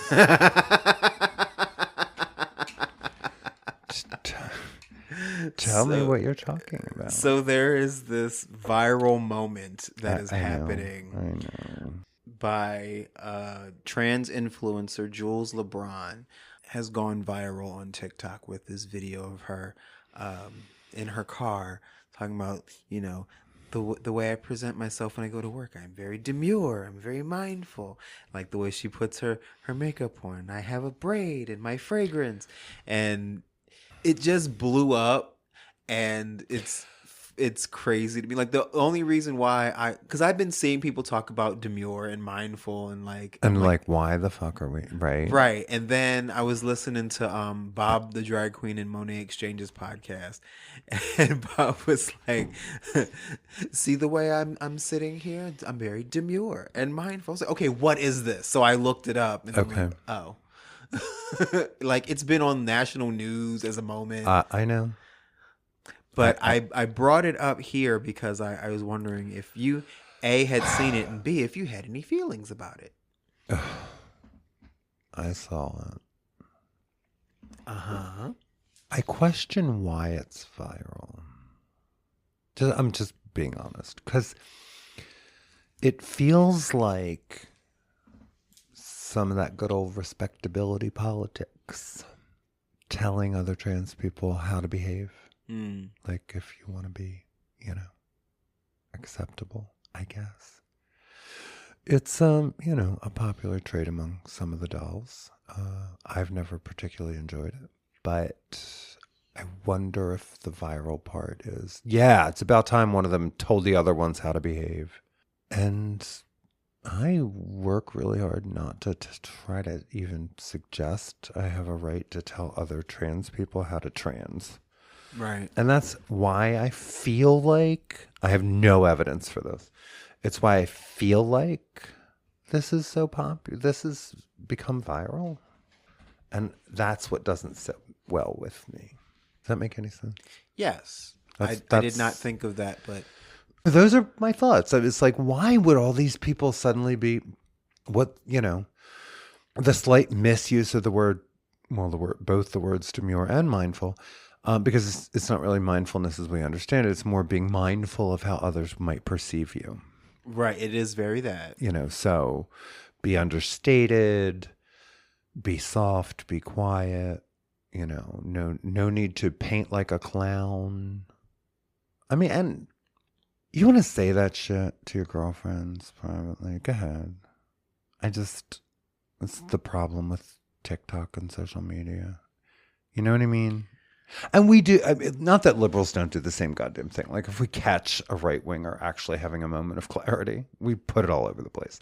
But that's just where it feels in my gut. When I saw it, when I watched it, when I went, oh, They do love it. Just like, who was it? Her name begins with an M, black comedian. Monique. Remember when Monique talked about how to be in the airport? Oh, with the don't have your bonnet in Right. the airport. Right. And folks jumped right. You know what I mean? But there were a lot of people who also were like, yeah, finally, somebody's telling them. Somebody's snatching one of their own. Right. That response is what I feel like this is. Now, there was the counter response that said, mind your own damn business. But, Right. and that's kind of where I am with all this. Like, I'm not going to tell another trans person how to trans. I may have a conversation with you, if you ask, about why you may be received a certain way because you are challenging norms. Right. But I'm not going to tell you not to. If you want to have a smoky eye at the bank at 2:00 on a Tuesday, then damn it. Well, right. Not just that. I mean, if you're going to grow out your beard and that's how you feel you best express your transness, have at it. Right. I mean, you may suffer backlash. You may get stares. You may get more hostility than others. That may be because it's still a fucked up world. But yeah, I mean, we cringe all the time at things we see, but we don't publicly talk about them. Right. I'm not going to make a TikTok trying to snatch anybody. Because when you do it... Unless I'm punching up. Right. I'll snatch Dave Chappelle all day long, but not other trans women. Right. Because when you do, it gives other people the idea that they have the right and the room to do so as well. Right. Because now I'm waiting for cis people to walk around asking us why we can't be more demure. And once that starts, are we going to be giddy about this whole thing? I don't feel like we are. Right. I don't know. That's. And then next thing you know, the trans woman smacked me, and then it's a whole thing. Yeah. I don't think she meant harm at all. No. I'm just telling you how it feels to me. But a lot of times, no harm is meant. I don't think I don't think I'm misreading why it's so popular because it's otherwise not all that entertaining. That was my thing. I was like, this is having a viral moment. Mm-hmm. Yeah, at a time when there's trans hate and trans aggression in the news all the time, and these Republicans introducing bill after bill after bill. Well, it was one thing. I just feel like it's kind of saying, see, if you better knew your place, you would make it easier for us to like you. It was one thing when this was going viral amongst the queers. Like, that made more sense to me. That would be fine if that's where it... Because that's all I was hearing about it. Okay. And then I came across a national news station that was having a moment with it. And that's when I was like, wait a minute. I was reading about it out of a newspaper in Boise. It was like a daily news show or something that was showing the clip and talking about it like it was a story. That's when I was like, huh. I wonder why. Right. I don't know why. I know why queers might do it, but there's a lot of transphobic queers out there. Yeah, but... And racist. True. But, queers. When I'm hearing like they exist. Black and brown queers like repeating a moment like from one of the dolls, I'm like, okay, I get that. We do that. Mm-hmm. That made sense to me. But once the cis het started catching whiff of it, that's when immediately my hackles went up and I was like, huh. That's why I wanted to talk about it. Well, I don't think she's trying to be ironic or funny or I don't believe it's satire. I believe she was sincere. Maybe I'm wrong about that. Well, she's also having a moment with the way she says it because always demure and mindful. Because she has another video, I told you about this, where she's picking up her credit card that she left at a bar. You told me that. And she was like, when I go into the gay bar to get my credit card, I am very demure and mindful. I do not stay and get drunk. I just take my card and I leave. And I'm like, how is that demure and mindful? But then it was like, okay, I guess we're doing a thing where everything we do in our day-to-day, we're being demure and mindful, I guess. Like, look at how I shop for lima beans. I'm very demure and mindful. I don't know. I don't know either. I'm really not sure what's so popular about it. Doesn't feel right to me. Just doesn't feel right. Okay. She might as well just say there's straight people watching. And my larger point is there's straight people watching. So, maybe I'm no better. I don't know. I criticize no one in my community. Now, if you ask me my opinion on something and Right. You sincerely want my constructive assistance on your look today, I will give it to you. Right. I will. If you ask me. If you ain't asked me, you look fabulous. Right, exactly. What a nice hat. There is always something I can appreciate.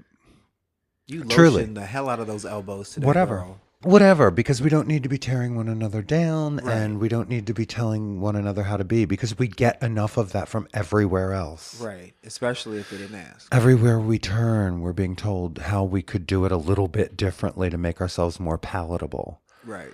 And, sorry, but that does happen out there. And it's like, what? Right. What? Yeah, so I don't know. Maybe it's just not that deep and people found it amusing. I don't know.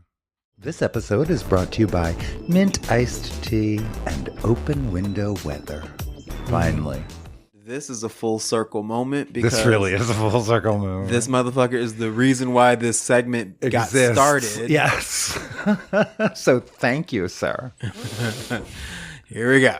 George Santos faces prison Sorry. after pleading guilty to fraud. I'm sorry, but yeah. Years in prison. She was facing a federal trial, Yes. which would have likely resulted in far more jail time. But Santos, 36, appeared in court in Central Islip, New York on Monday and admitted wire fraud and aggravated identity theft for stealing the IDs of campaign staff and misusing campaign funds. And that is not a quarter of it. No. The judge estimated a sentence ranging of 6 to 8 years for the charges he admitted. His guilty plea cements the downfall of the novice New York politician who was expelled from Congress last year after a brief, scandal-plagued tenure. Yeah. Stunt queen. No kidding. I deeply regret my conduct and the harm it has caused and accept full responsibility for my actions. Don't believe you. Not at all. Yeah. It reverses, of course, his denial last year of charges, including lying to Congress about his finances and using campaign contributions for personal expenses. A plea agreement calls for him to make restitution of at least $374,000. Yeah. Good.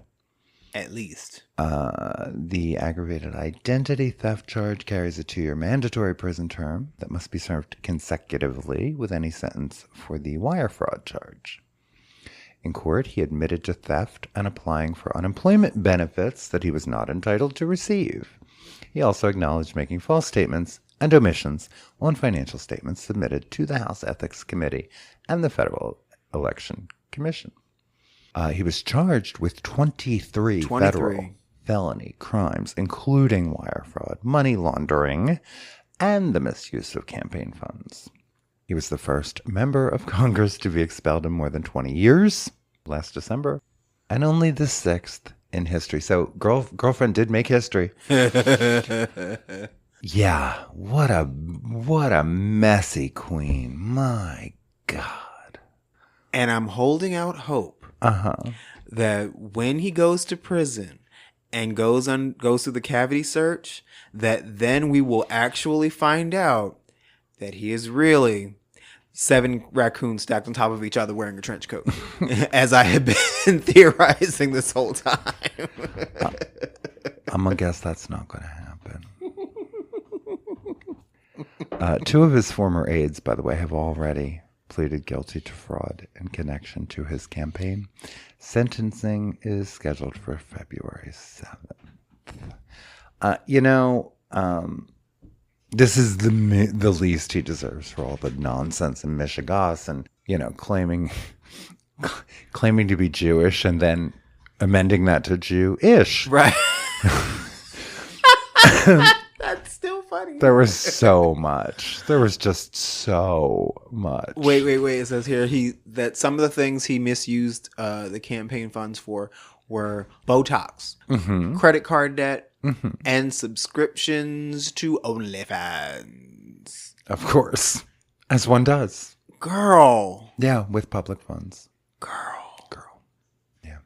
And even the ways that funds were being raised, there was a lot of misrepresentation on who, like calling and saying they were somebody else endorsing Santa. Like there's so much mess there. So much mess. Stunt queen. Yeah, this child is permanently broken, but, I don't know. May they cool their heels for a time and, I don't know, learn something. Child. I'm not hopeful, but I do hope we keep her out of politics moving forward. Okay. Good Lord. Carl Dunn, welcome to the Full Circle Table. Thank you so much for having me, Charles and Martha. Really happy to be here. Absolutely. The fairy tale is something else, isn't it? The ideas we have. Because really I think we're all looking for the person whose crazy kind of matches our crazy enough to not kill one another. I think, yes, with an asterisk. I speak for myself here, but it seems to ring true for a lot of other people, is that I'd spent my entire life looking for someone who was going to wave a magic wand and make all the dark things that I hated about myself go away. And I, of course, would never tell them that's their job, because I don't think I even was sentient enough to understand that is right. I was doing an interview to find someone to do that job, the work that I wasn't prepared to do.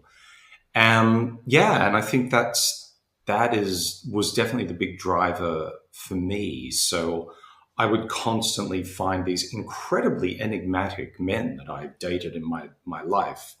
A friend of mine once said to me, your type, like the guys you date always seem like they could start their own religion. Like they have a kind of magnetism about them. Yeah.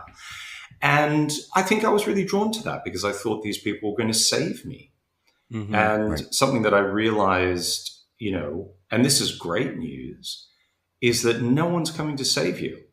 Right. No one is, which is great news because it means it's all up to you. You don't have to wait for anything to happen. You don't have to wait for someone to write in, is this the person that's going to do it or whatever. You do it all for yourself. And it took me a long time to figure that out.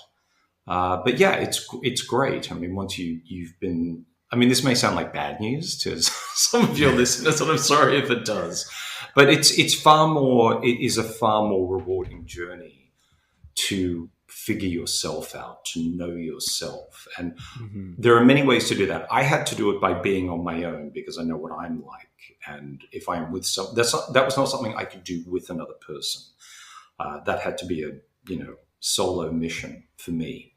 But to really, truly, and other people I've spoken to have told me that they've done the same thing, but they've done it because of the person they've found that they've ended up with, which is great. If two people can help each other do that, that's what a gift, But I think the biggest myth we carry into relationships is this idea that we can complete one another. Yeah. That's not what happens. We need to complete ourselves. And, we come together and hopefully we grow in directions that are not opposed to one another. Yeah. But, this idea like he completes me. Oh, for Christ's sake. No. That is your job. Yeah. And it's always going to be. Right. Yeah. Because we do. We put an awful lot of pressure on a partner. If their job is to figure it all out for us, right? And then when we don't feel good and we don't feel whole, we're angry at them and not even realize that that's why we're angry at them, because they haven't done that job yet that we didn't know we'd given them. Right. And often you'll find yourself like fighve and it's like, what is this about? And it's like, I don't know, but you're not supporting me, or something. Right. And right. yeah, it's really something you've got to figure that out for yourself. I had to, because I basically had dated the same guy 5 times in a row and married the last one. So I was repeating this pattern again and again. I'm not blaming them for it. I own my my 100% of my half of everything that I did with these gentlemen and the relationships that we had. But yeah, you've got to do that for yourself. You've got to figure yourself out. It's the single greatest thing any human being can do is to know themselves. This Labor Day episode is brought to you by Organized Labor. I was off today. I spent it with Brene Brown, my morning. Yes. I wish that were true. Watching Atlas of the Heart. I rewatched it. It was fun. And it's good stuff. Everything she said was so timely that it's funny to think that we watched it before. Right. It's one of those things that that you get something different out of it each time you hear it. Right. Because something different will resonate. Like, what did I just finish saying while we were listening to her? I'm like, why you got to yell at me, Brene Brown? Well, that was from Super Soul Sunday. Yeah. Yeah. Because that like popped up afterwards on Max. Like, you might enjoy this. And I'm like, actually, I would. So I looked for, the one with her, or one of the ones with her. And what did she say? She said, unused creativity isn't benign, it metastasizes. Yeah. And you were like, why is she yelling at me? Exactly. Why you gotta be so loud? Do you feel like you're not using your creativity? I am not. Not to the levels that I had been in recent months/years. Well, you are right now. Well, yeah, this counts. Okay, good. Yeah. I'm glad. Like, I don't have as much time as I used to also. I hear you. And, and that's okay. But, sometimes I miss having the kind of life where I could choreograph a piece. Well, and that's, yeah, sure. I mean, which is not to say that I couldn't if I wanted to. Correct. But it's harder now because I'd have to, find a space to rehearse and rent the space to rehearse. All those things. Schedule dancers. All those things. The things I don't miss. I hear you. I hear you. Yeah, it's a lot. It's like we were moving stuff to the curb for bulk trash, and we had a couple of really sturdy wooden boxes. And you, right, and you were contemplating. Yeah, 5 years ago, me would be like, these would be awesome for set pieces, and I'm like, you don't have a set piece needing kind of life, motherfucker. You don't, at the moment, no. No. You might have my friends need a set piece, and if they ask me, I'd happen to have it if they ask me tonight. But right, we don't have that kind of storage space. Yeah, we just don't. And I made peace with it, and it's fine. Yeah, they're just whatever. Somebody made crates at some point, right? And they're kind of heavy, and in the way. Got no place to put them. And at the same time, if I do come across a moment where I need to have something built, you know what I have? A job that I could pay someone to do it. To build it, yep. So exactly. It evens out. It does. And I don't foresee needing one of those. But who knows? There are other wooden crates in this house, actually. There are several. I'm sure there are. Those were just two. Right. Of many. Yeah. And also, speaking of Brene Brown, she was talking about nostalgia. And, I talked about this in a piece that I made back in 2009, 10, 11. Okay. And where I said, they say that nostalgia is contempt for the present and fear of the future. Okay. And I was sitting at work last night, and I happened to put on MTV because MTV, sometimes actually plays music videos. And it was 90s Nation, and it was all these videos from my heyday in the 90s when I was in college and carefree and shit. Sure. And I got that squirt of of dopamine and I was feeling all happy, and then I was like, yeah, but you're not there now. You're here now. Right. So that's cute and all, but this is where you are. Pay attention. I actually had that moment with myself. Okay. Yeah. I don't, I think I stay in the present more often than I don't. Okay. I think.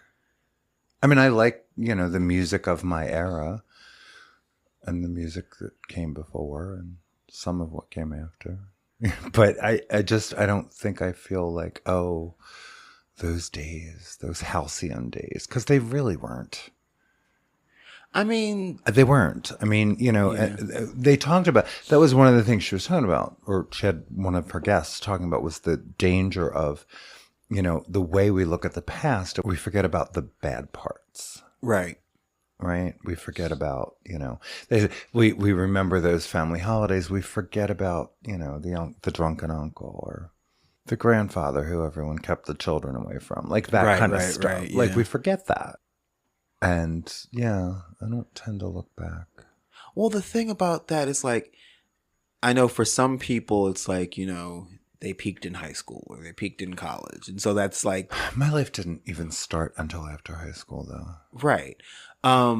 But for me, like the 90s as a creative time influenced, like for many years after, influenced my present and my plans for the future. Mm-hmm. So I guess that also carries that sweet spot, but now my life, the life that I have now is very different from the life that was informed by that period of time so Mhm. directly.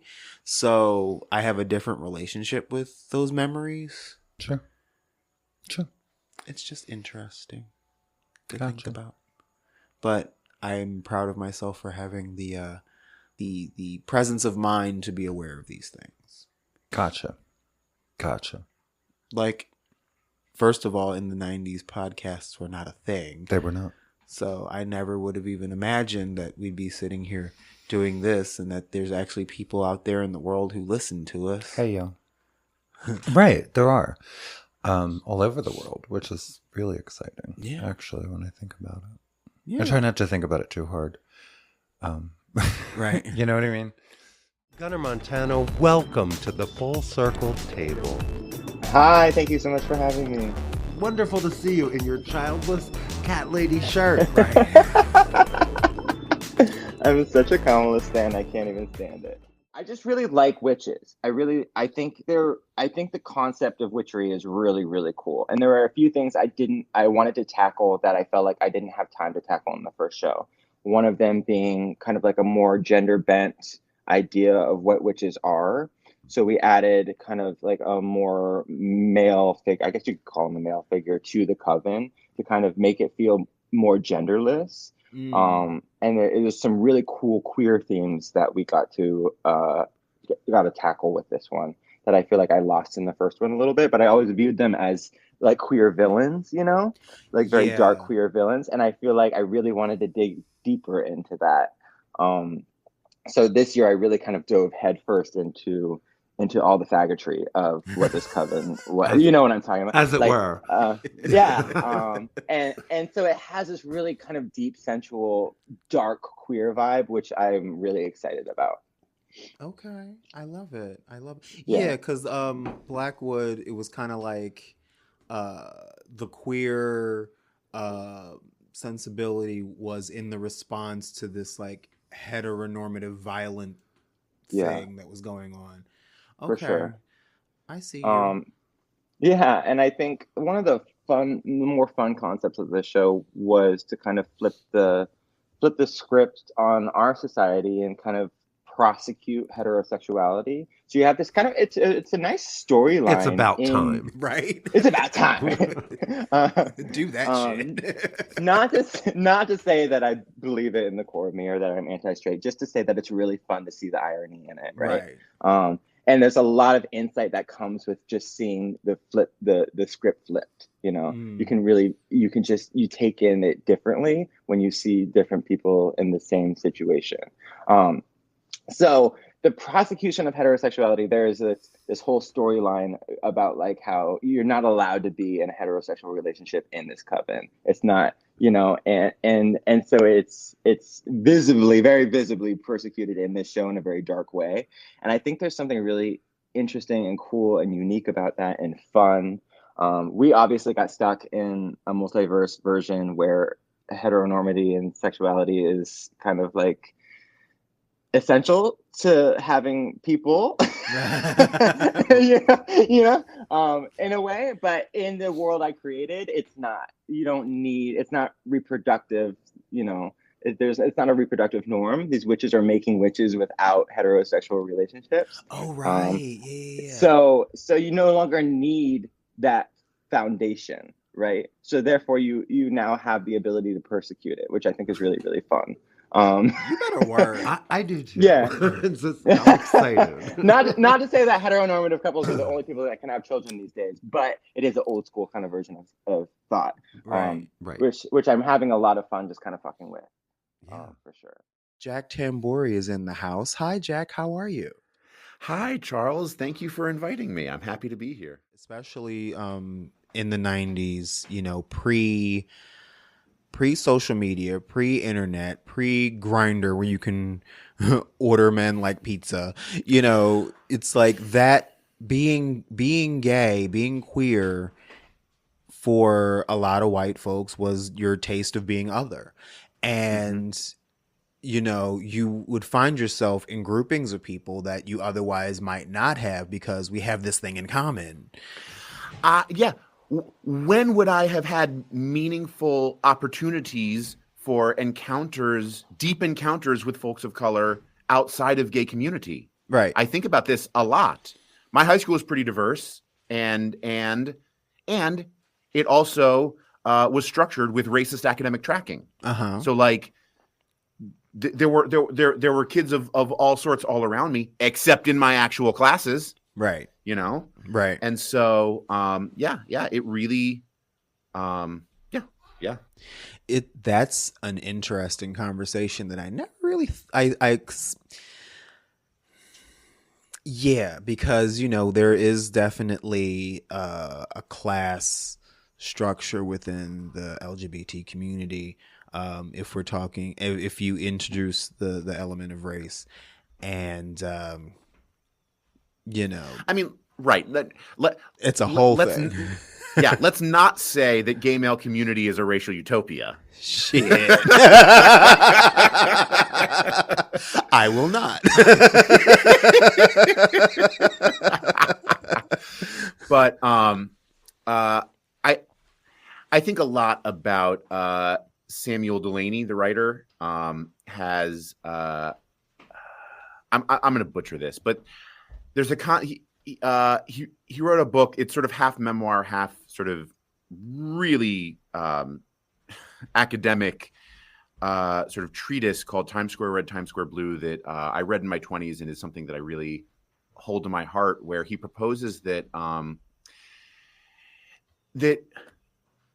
essentially that cruising is a sort of profound and vital aspect of human culture, because especially within capitalism, because it's one of the only spaces where people of different class backgrounds have an opportunity to encounter one another outside of the rules of transaction. Now, is cruising or gay bars or are those in fact a transaction? I was getting ready to say now.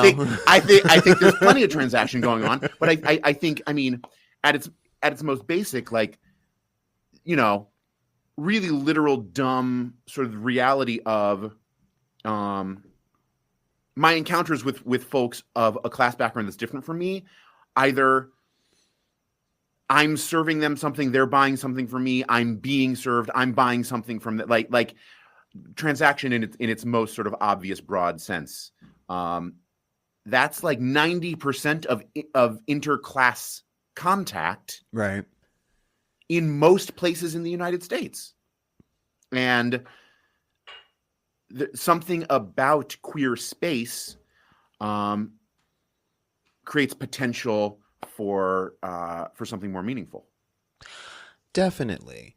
The problem arises when, let's see, how can I put this?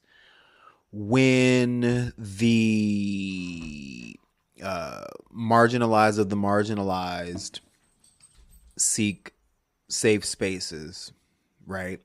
And then, you know, I guess I'm trying to say is like the problem comes in when you have the gay white men with money.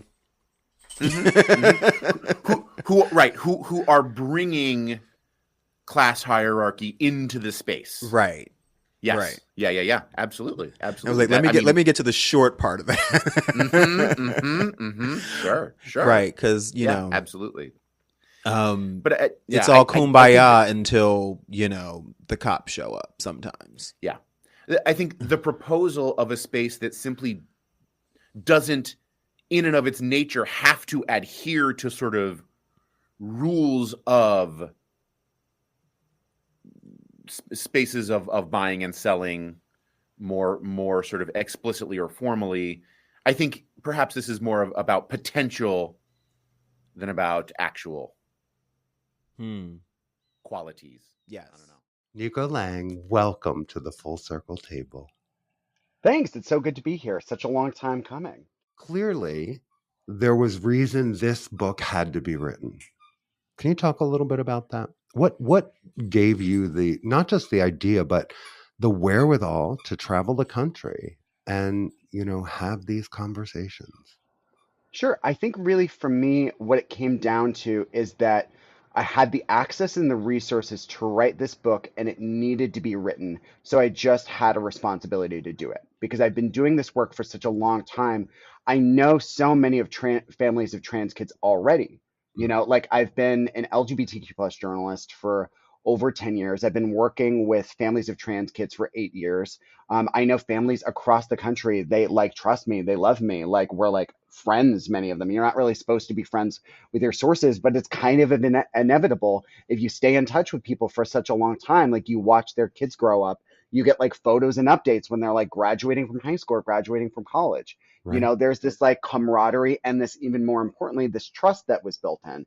And I had a sense that if I had that trust already and I didn't have to work for it the way that some other journalists coming into this like might, that I could do something really special with that I could go so much deeper and just give people like a more interesting book, not like a better book, but just like something that would like get to this richness that might otherwise be lacking. So if I could do it, I knew that I had to. And I knew I particularly had to because of everything that we're seeing during this like awful political moment that we're all living through. More than 650 bills this year were put forward across the country targeting trans people. The majority target trans youth.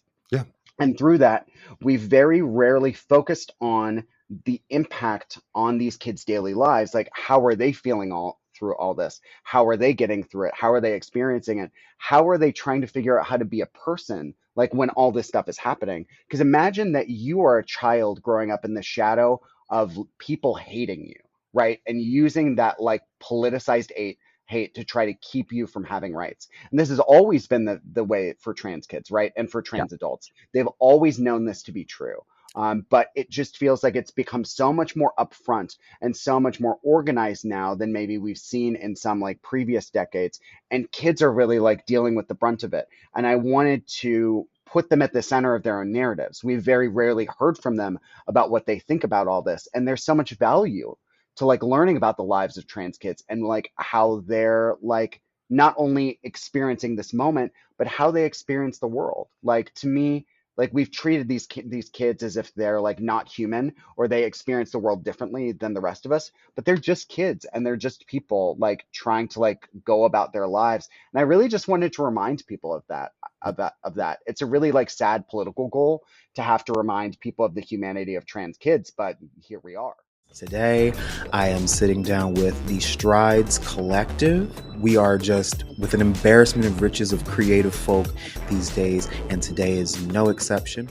This isn't always the case where you're working with a team of predominantly queer folk on a queer play, so you may have a more interesting perspective than I do on it from the outside in. I guess one of the things that stood out to me, like, often when you're in theater spaces, there are other queer people, so you don't necessarily feel alone. It's usually a fairly diverse group. But in this in particular, it's like so present we don't have to talk about it, if that makes sense. Like it's right. Yeah, it's just sort of a different cozy space where nobody, I mean, I don't know. I guess I'll work off of like one of the things I like in the script is one, the fluidity of people as their relationships and their relationship with their self and their relationship with other people is changing. I think that happens in life and it's nice to see it within the context of a single story. But also there's nothing confrontational really about the queerness. Like, yes, the one character's incident is kind of incited Grant's character.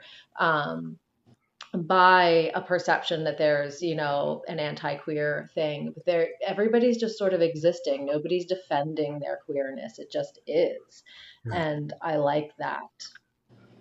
Yeah, I second that. I mean, I think it's clear that despite Strides being such a new collective, that there is such a clear vision for what it is that everyone is trying to achieve, and everyone takes their work very seriously. And yeah, I feel like that there's such a supportive nature that I think is probably probably sort of there seems to be such a supportive nature that I think is sort of innate to the group of folks that are coming together, that you don't always find, frankly, in a lot of theater spaces or a lot of professional creative spaces in general. So that's been really lovely to be a part of. Yeah, I think like that innate understanding, the sort of unspokenness that just is there is so lovely. Doing work where like the characters aren't fighting for their lives because of their identity is refreshing. Like the main character Caroline is queer and it just is a fact. She has a lot of other trauma going on and a lot of other history, but like her sexuality, it's sure it's all like imbued in there, right? But like it's not the inciting incident of the play. It's not the main motivational factor. And the people around Caroline don't blink an eye. And the same thing with other characters when they delve into that identity too. Nobody blinks an eye at anything. So the sort of the quote unquote normalizing of that in the narrative is really refreshing because we just don't see that a lot in media. Like when queer stories are on stage or on film or whatever, it's usually there's something hateful happening or very, very difficult related to it. Right. And we try as a collective to like find stories that aren't always just about that. It's very real, obviously. Like you don't want to shy away from just like the realness of what we all go through, but also we see so much of it, we live it. So like to live something else is nice. Elliot Schrafer is in the building. Hi, Elliot. How are you? Hi, I'm great. Thanks for having me. What drew you to science fiction? Have you always been a fan? I've been a fan of science fiction, yes. When I was a teenager, I loved 2001 and its follow-up novels. I am a huge fan of Battlestar Galactica, the reboot that started in 2004. Same. And I think, there's just something, science fiction does this crazy thing, which it takes things that we're concerned about, like social questions that we have about how we relate to each other in our contemporary world.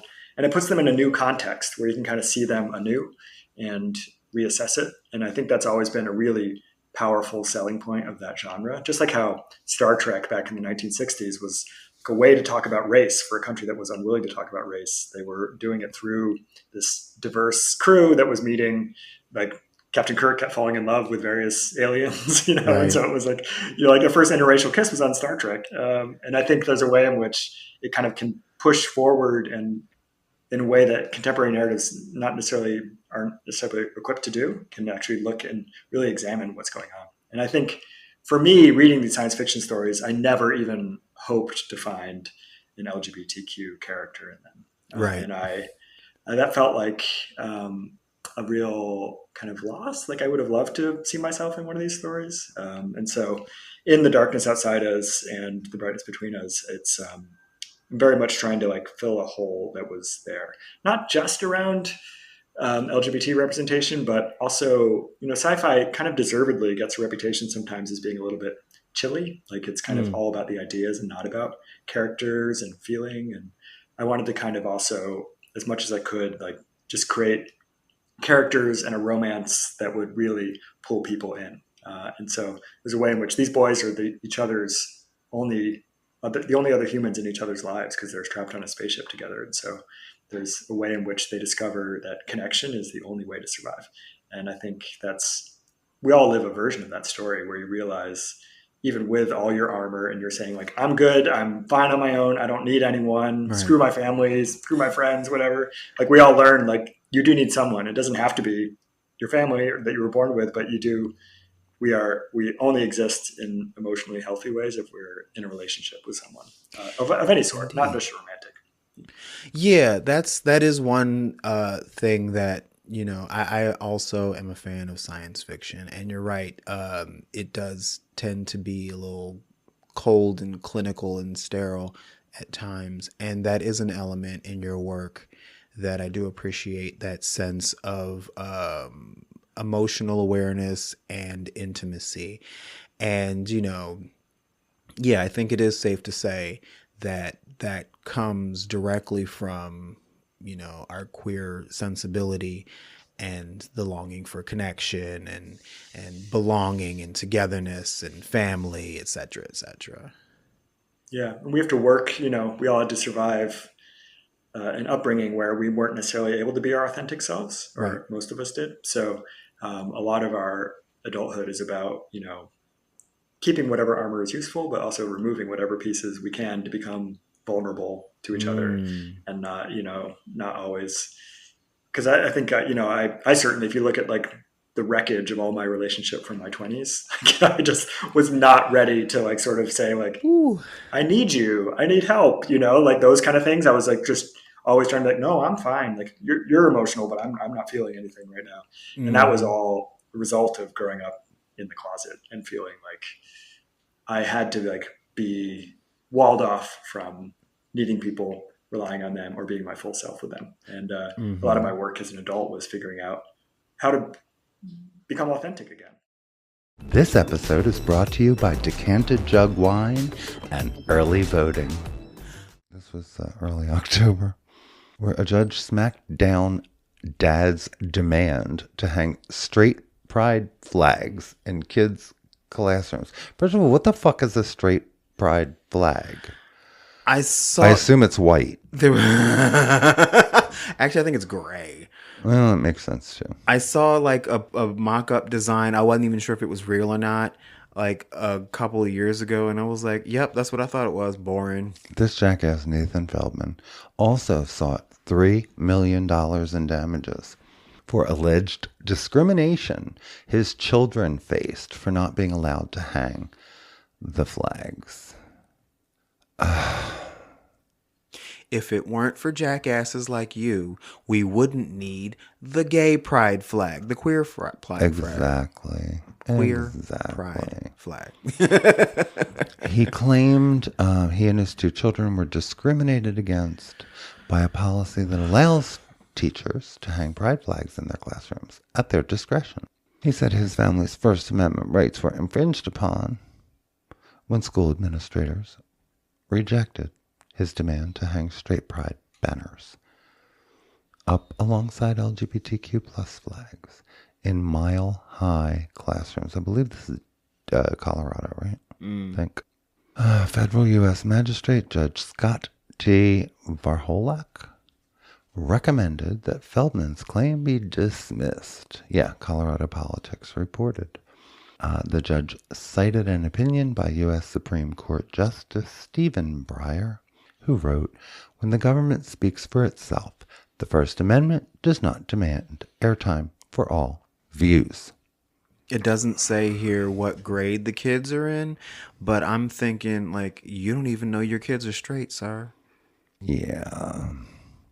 I mean, and they could be, but they also just as likely could not be. His claims of sex discrimination and equal protection claims were meritless. Exactly. Again, queer pride flags are not pro anything other than inclusion and safety and providing a space for everyone. Yeah. You know, a straight pride flag would actually do the opposite of that. Exactly. And they're fine with that. They don't want everyone to feel included. They don't want us to feel safe. You know? Exactly. It's like that. Like ignoring the fact that I'm sure there will be straight kids in the mix that would also feel uncomfortable with the straight pride flag because of what it represents. And I think a Yahoo like this, with a clear agenda, probably backed by one of these interesting organizations, doesn't begin to get it. Right. Doesn't begin to understand any of it, and doesn't want to. Right. And probably, sees children being far more inclusive these days and can't stand it. Right. Which makes me wonder what he's hiding. I had to be bullied, so you should be bullied too. Or something. Yeah, or something. But, maybe his kids have a trans friend or something and has sent him over the edge. Who knows? These kids today getting hugs and love and shit. I know, right? I'll not have it. It's crazy. I don't even know what the fuck this is brought to you by. Know what I'm saying? Langston Hughes and Maya Angelou. That's what it's brought to you by. Good enough. Let America be America again. Let it be the dream it used to be. Let it be the pioneer on the plain, seeking a home where he himself is free. America never was America to me. Let America be the dream the dreamers dreamed. Let it be that great, strong land of love where never kings connive nor tyrants scheme, that any man be crushed by one above. It never was America to me. You may write me down in history with your bitter, twisted lies. You may trod me in the very dirt, but still, like dust, I'll rise. Does my sassiness upset you? Why are you beset with gloom? 'Cause I walk like I've got oil wells pumping in my living room. Just like moons and like suns, with the certainty of tides, just like hopes springing high, still I'll rise. Did you want to see me broken? Bowed head and lowered eye? Shoulders falling down like teardrops weakened by my soulful cries. Does my haughtiness offend you? Don't you take it awful hard, 'cause I laugh like I've got gold mines digging in my own backyard. John S. Garrison, welcome to the Full Circle Table. Thank you very much. I'm glad to be here. Part and parcel of the Red Hot and Blue project was a public awareness campaign that had posters and wheat pasting and whatnot about HIV prevention. And that campaign was radical too. One, because it showed unclothed, naked, straight couples, gay, queer couples, but also it showed mixed race couples. It was bilingual. It was this kind of early moment in the pandemic where a lot of the prevention messaging was just about white men. Right. Because it was perceived as a gay male disease. Part of this project for me was going back to all the stuff I'd kind of forgotten.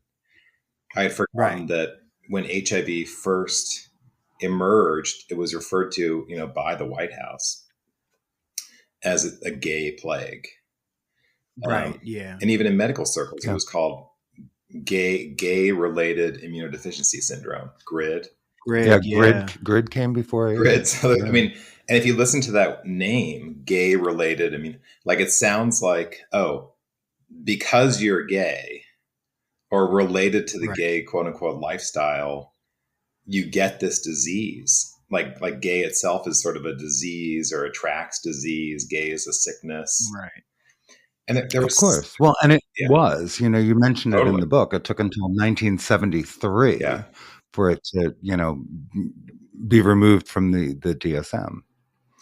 Yeah, 100%. Yeah, it took, and there's this lag time. So you think just because it is taken out of the DSM in the 70s doesn't mean that all the way through when I was growing up or even today, people don't think, isn't it sort of something you catch? Can't people be recruited?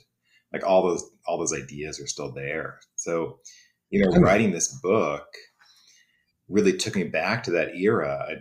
I don't know if I blocked it out or if things are better now, so I've forgotten how bad they used to be. But I mean, it was hard to go back to thinking about what it was like in the late 80s, early 90s, but it was also good for me to remember that, all that stuff was so readily available, all that kind of prejudice, all that homophobia, all that transphobia, like all that racism, like it just immediately bubbled to the surface with the pandemic. Yes, it did. Yes, it did. Because we had the 70s, right? So we had Stonewall and other uprisings in the 1960s that kind of led us to a brief era. Like, it lasted about as long as disco. Yeah. When we were there. Yeah. Kind of celebrated and part of the culture and the village people and Totally. all of Totally. that. And then here was AIDS, 1981. And a lot of people believed that was our comeuppance. Yeah. Like, see, that's what you get from that kind of behavior. Celebrating all that faggotry. Right. And that really was the way it looked, and so for all the strides we made, we took a huge, huge step back for, most of the 80s and the 90s. It changed the conversation. This episode is brought to you by Decanted Jug Wine and My Tired Ass. A South Carolina mayor who used the word faggot in a meeting said he meant a bundle of sticks before claiming he didn't know what the well-known anti-gay slur meant at all. Yeah. So we live in 1609 that you just randomly assume that when you say the word faggot that everyone's going to think you mean the bundle of sticks, which I might point out is meant to be burned, which was why it was used in reference to homosexuals in the first fucking place. Don't try and piss on my leg and tell me it's raining, motherfucker. Thank you. Like, fuck you for trying to insult my intelligence. Yeah, so a South Carolina mayor is facing widespread criticism, good, after an inflammatory exchange during a city council meeting. I'm reading out of The Advocate, in which he repeated an anti-gay slur and made comments many have called inappropriate and unprofessional. Yeah. It was captured on video. The incident happened when a resident, identified as Calvin, used the public comment portion of the meeting to accuse Darlington Mayor Curtis Boyd of violating state law by living outside city limits, a requirement for holding political office. We'll see. Calvin challenged the mayor's residency and called for an investigation. Boyd, who was elected in 2019 and reelected in 2023, responded with an offbeat and unexpected invitation. You're welcome to leave with me tonight, and if you want, you can sleep in my bed butt naked with me, he said. I'm sorry, what? Wow. The comment drew laughter from the audience, but Calvin replied, I'm not gay, before using an anti-gay slur. Boyd echoed the slur in his response, saying, I'm not that either. In the days that followed the exchange, Boyd defended his remarks, telling local media outlets that he didn't intend to be offensive, and repeated the slur only to mirror Calvin's words. Okay, the F word that you are referring to means a bundle of sticks. And he said he was not that. I said, I'm not that either. Whatever it is, I looked it up and it means a bundle of sticks, if you look at the dictionary. Don't you love intentionally obtuse jerk-offs? That's not even being intentionally obtuse. That is trying very hard to back up your own nonsense. I didn't say the hard R. I said, I haven't done anything wrong or said anything wrong to him. Well, he maintained he didn't use the word as a slur, but that he apologizes to those he offended. He feels it has been blown out of proportion. Of course you do. Go to hell. So at best, you're an idiot. At worst, you're an assholic idiot. David Beck, welcome to the Full Circle table. Thank you so much for having me. I think it was a fascinating character because it's someone who sort of holds on to her faith, despite the persecution and the discrimination. And it's like, well, I know the difference between faith and spirituality and religion, and faith is personal. It's, something that man cannot touch, it's something sacred that's just between me and my higher power. And Yeah. I love that, I mean, she sort of, in a way, was the wisest in the movie and the sanest person in the movie. We all were kind of quirky, crazy characters, kooky characters, including the kids. And she was just this core, stable force, the sense of calm in this world. And that's what really drew me to the story and to the projects. That's the story we wanted to tell. So yeah, because I Well, think a lot of times as LGBTQ people, we're kind of once we come out as whatever we are, we're almost obligated to uh, throw that away. right. Not just the religion, but like everything. And I think it's a delicate conversation, but there is a huge difference between spirituality and religion, Oh, and yes. a lot of people enjoy the ritual of Catholicism or religion, the sacraments, the choir, that was a big thing in the movie, like singing in the church choir and participating, in the community. And it's like, what are we going to do? We're not welcome. This episode is brought to you by Decanted Jug Wine and the Find Out phase of November's Fucking Around. Oh, you know what I forgot to say? Happy New Year, baby. Happy New Year. It is indeed. It's like somebody just looked at me with such a look when I said Happy New Year. I went, New Year. And they went, okay. Fair enough. Yeah, I hear you. But you know what? No, because I have decided that for this year, my plan is to move forward being as intentionally like good and fabulous and positive as I can be, because the alternative, just like being angry and sad and depressed and whatever, like for what? Well, I mean, I agree with you. There's the whole jackboots in the street thing that is a little unsettling, but I guess No, I get that. we'll find out. But yeah, no, I mean, I think that's been the theme of the talking I've done since November is, we are stronger together. We are stronger when we stand in community. We are stronger when we stand up for one another as part of the same community. Correct. I invite the other letters to join me. And I am by no means suggesting that I'm, going to ignore what's going on, because I can't. It's time we capitalize the T, y'all. Right? Because, none of those letters are silent. None of them should be. And, we've had a long and storied history of dealing with one another throughout the acronym. And, what comes to me today is very likely to come to you tomorrow. Let's us learn something from history if no one else cared to, because it's, it's going to be interesting. We know that as far as the electorate is concerned, we're not the priority, but God damn it, this seems to be, they have such a hot nut for us. Oh, I know. And it's just incredible. It's truly breathtaking. Like a record number of new pieces of anti-trans legislation. Such bullshit. And now they get to fuck around on the federal level. Right. 81 Democrats joined them, in the National Defense Bill, and Biden signed it. So yeah, plenty of disappointment to go around right now. It's true. Yeah, I got, I really hope we figure out at some point, we're talking about human beings. We are not talking about politics.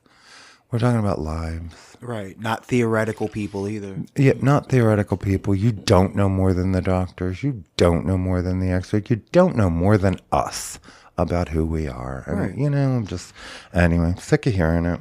We're still going to have to talk about a few things, but I think that's why I'm surly. I'm just, I know. And I'm over here like, let's just shine our light. Well, and, I'm working on that. I know. I shine my light every goddamn day. I know you do. Yeah, it's Sunday. It's on power I don't saver mode. I don't feel shiny. I do not feel shiny. This mini-sode is brought to you by freshly minted white tears and the eternal search for consistent sanity and intelligence on the internet. This story is about a certain motherfucker who actually is the reason why this segment exists.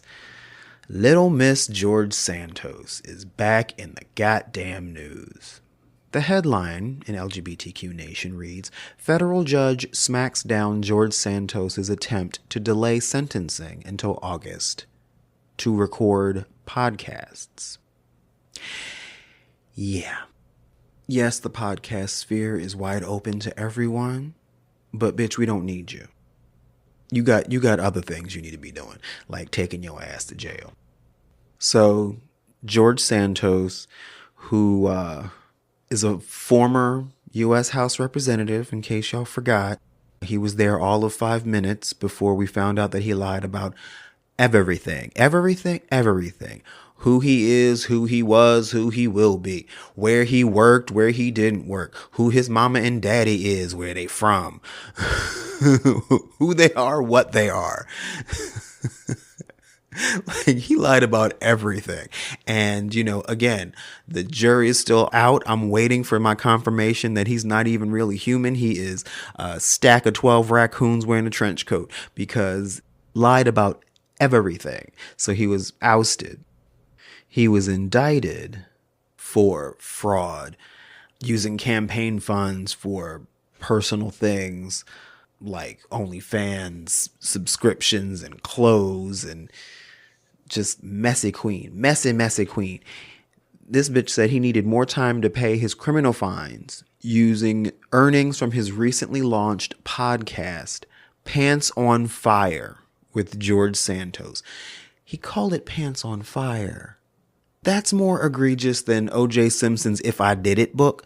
But anyway, his sentencing was originally scheduled to occur next month, but he wants to have until August to give him time to pay off the $205,000 that he owes in forfeiture. He pled guilty to wire fraud and aggravated identity theft. District Court Judge Joanna Sabert only allowed the sentencing to be delayed until April 25th, noting that he hasn't made any payments toward the amount he owes, despite his promises and predictions since pleading guilty. I hope y'all didn't think that he was going to do something he said he was going to, especially in terms of paying his bills, because he ain't never. In recent court hearings, Santos's lawyers argued that he deserved a delay in sentencing now that he has, quote, a viable path to pay the fine through the, quote, promising revenue stream of his podcast, which was launched just last month. I'm sorry.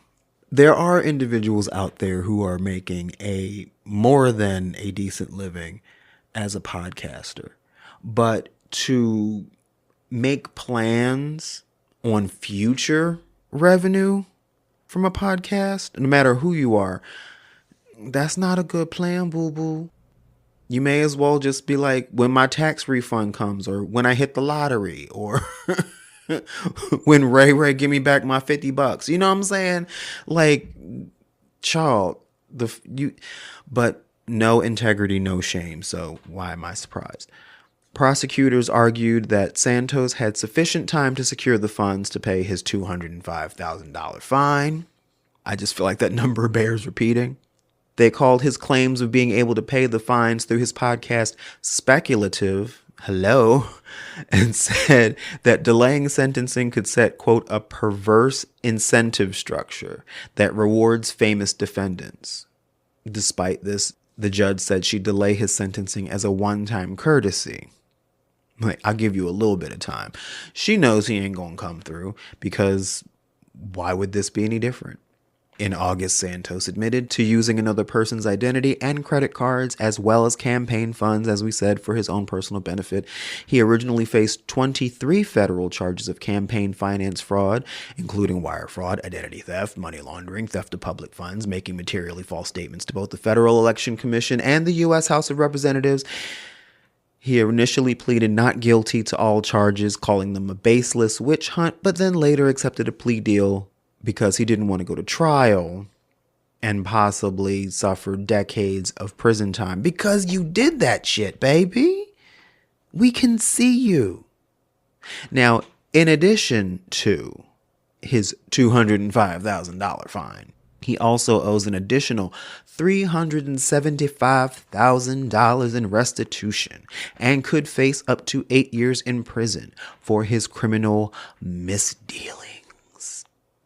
Miss Thing says, "It's clear to me now that I allowed ambition to cloud my judgment, leading me to make decisions that were unethical and guilty. It's clear to you now." Bitch, you knew. You a messy stunt queen. Pleading guilty is a step I never imagined I'd take, I bet. But it is a necessary one because it is the right thing to do. It's not only a recognition of my misrepresentation to others, but more profoundly, it is my own recognition of the lies I told myself over these past years. Bitch, who wrote this for you? I don't believe you wrote that. I don't believe you know how to write. I don't believe you went to school. Because raccoons can't write. So yeah, no one believes anything this person has to say about anything ever. And the fact that you're even getting until April is very, very kind. And pardon me while I utter a healthy guffaw as we revel in this latest installment of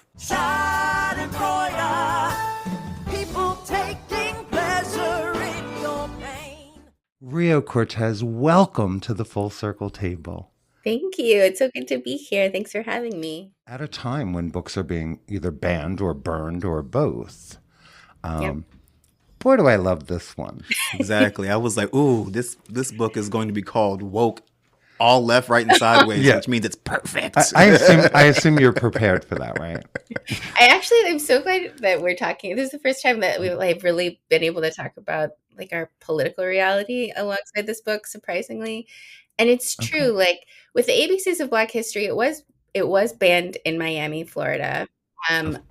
But in the ABCs of Queer History, we talk a lot about shadow banning, where even if people aren't banning the book, that merchandisers and retailers aren't taking a big position on the book because they don't want to deal with their customers. And so it's like a shadow, like it's quietly banned in a way because they're not putting it out on the shelves, because they don't want to engage in like volatile discourse with folks who come in the store. And so I think that's also happening all the time, especially with queer-centered books.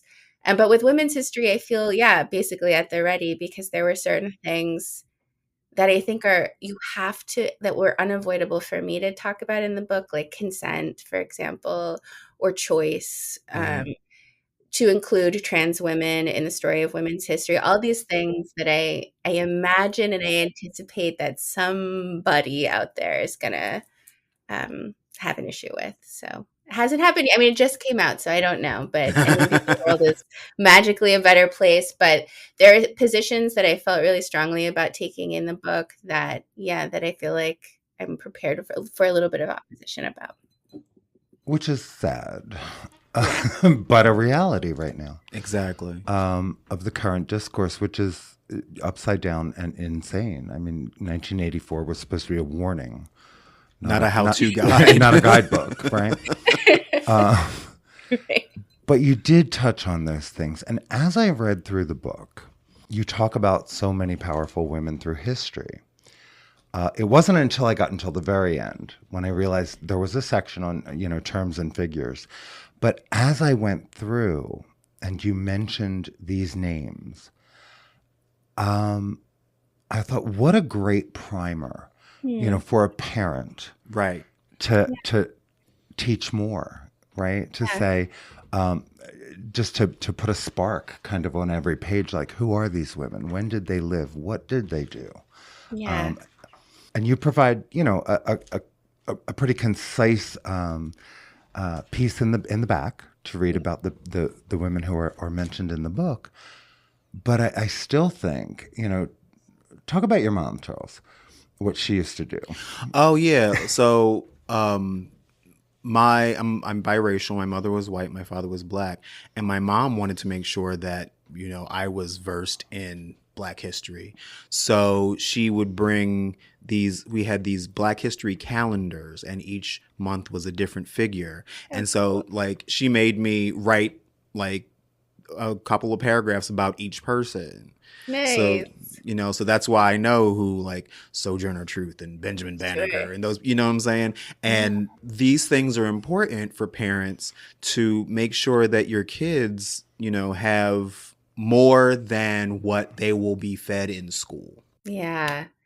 Oh, I love that. I love that your mom did that. Yeah, absolutely. And I feel like thank you for acknowledging the back matter. It takes a lot of time to create that as a resource, but I feel like it's so important because you could go, and I really hope, I don't hope that there are people no one knows, but I love when there are moments where you encounter a name that you've never heard before and you're like, oh, I don't know who that is. Like whether you're with a young person or not, like let me look in the back and see. I think those moments of discovery is kind of what we're hoping for when we create a text like this. Full Circle is a Never Scared Productions podcast, hosted by Charles Tyson Jr. and Martha Madrigal, produced and edited by Never Scared, executive produced by Charles Tyson Jr. and Martha Madrigal. Our theme and music is by the Jingleberries. All names, pictures, music, audio, and video clips are registered trademarks and/or copyrights of their respective copyright holders.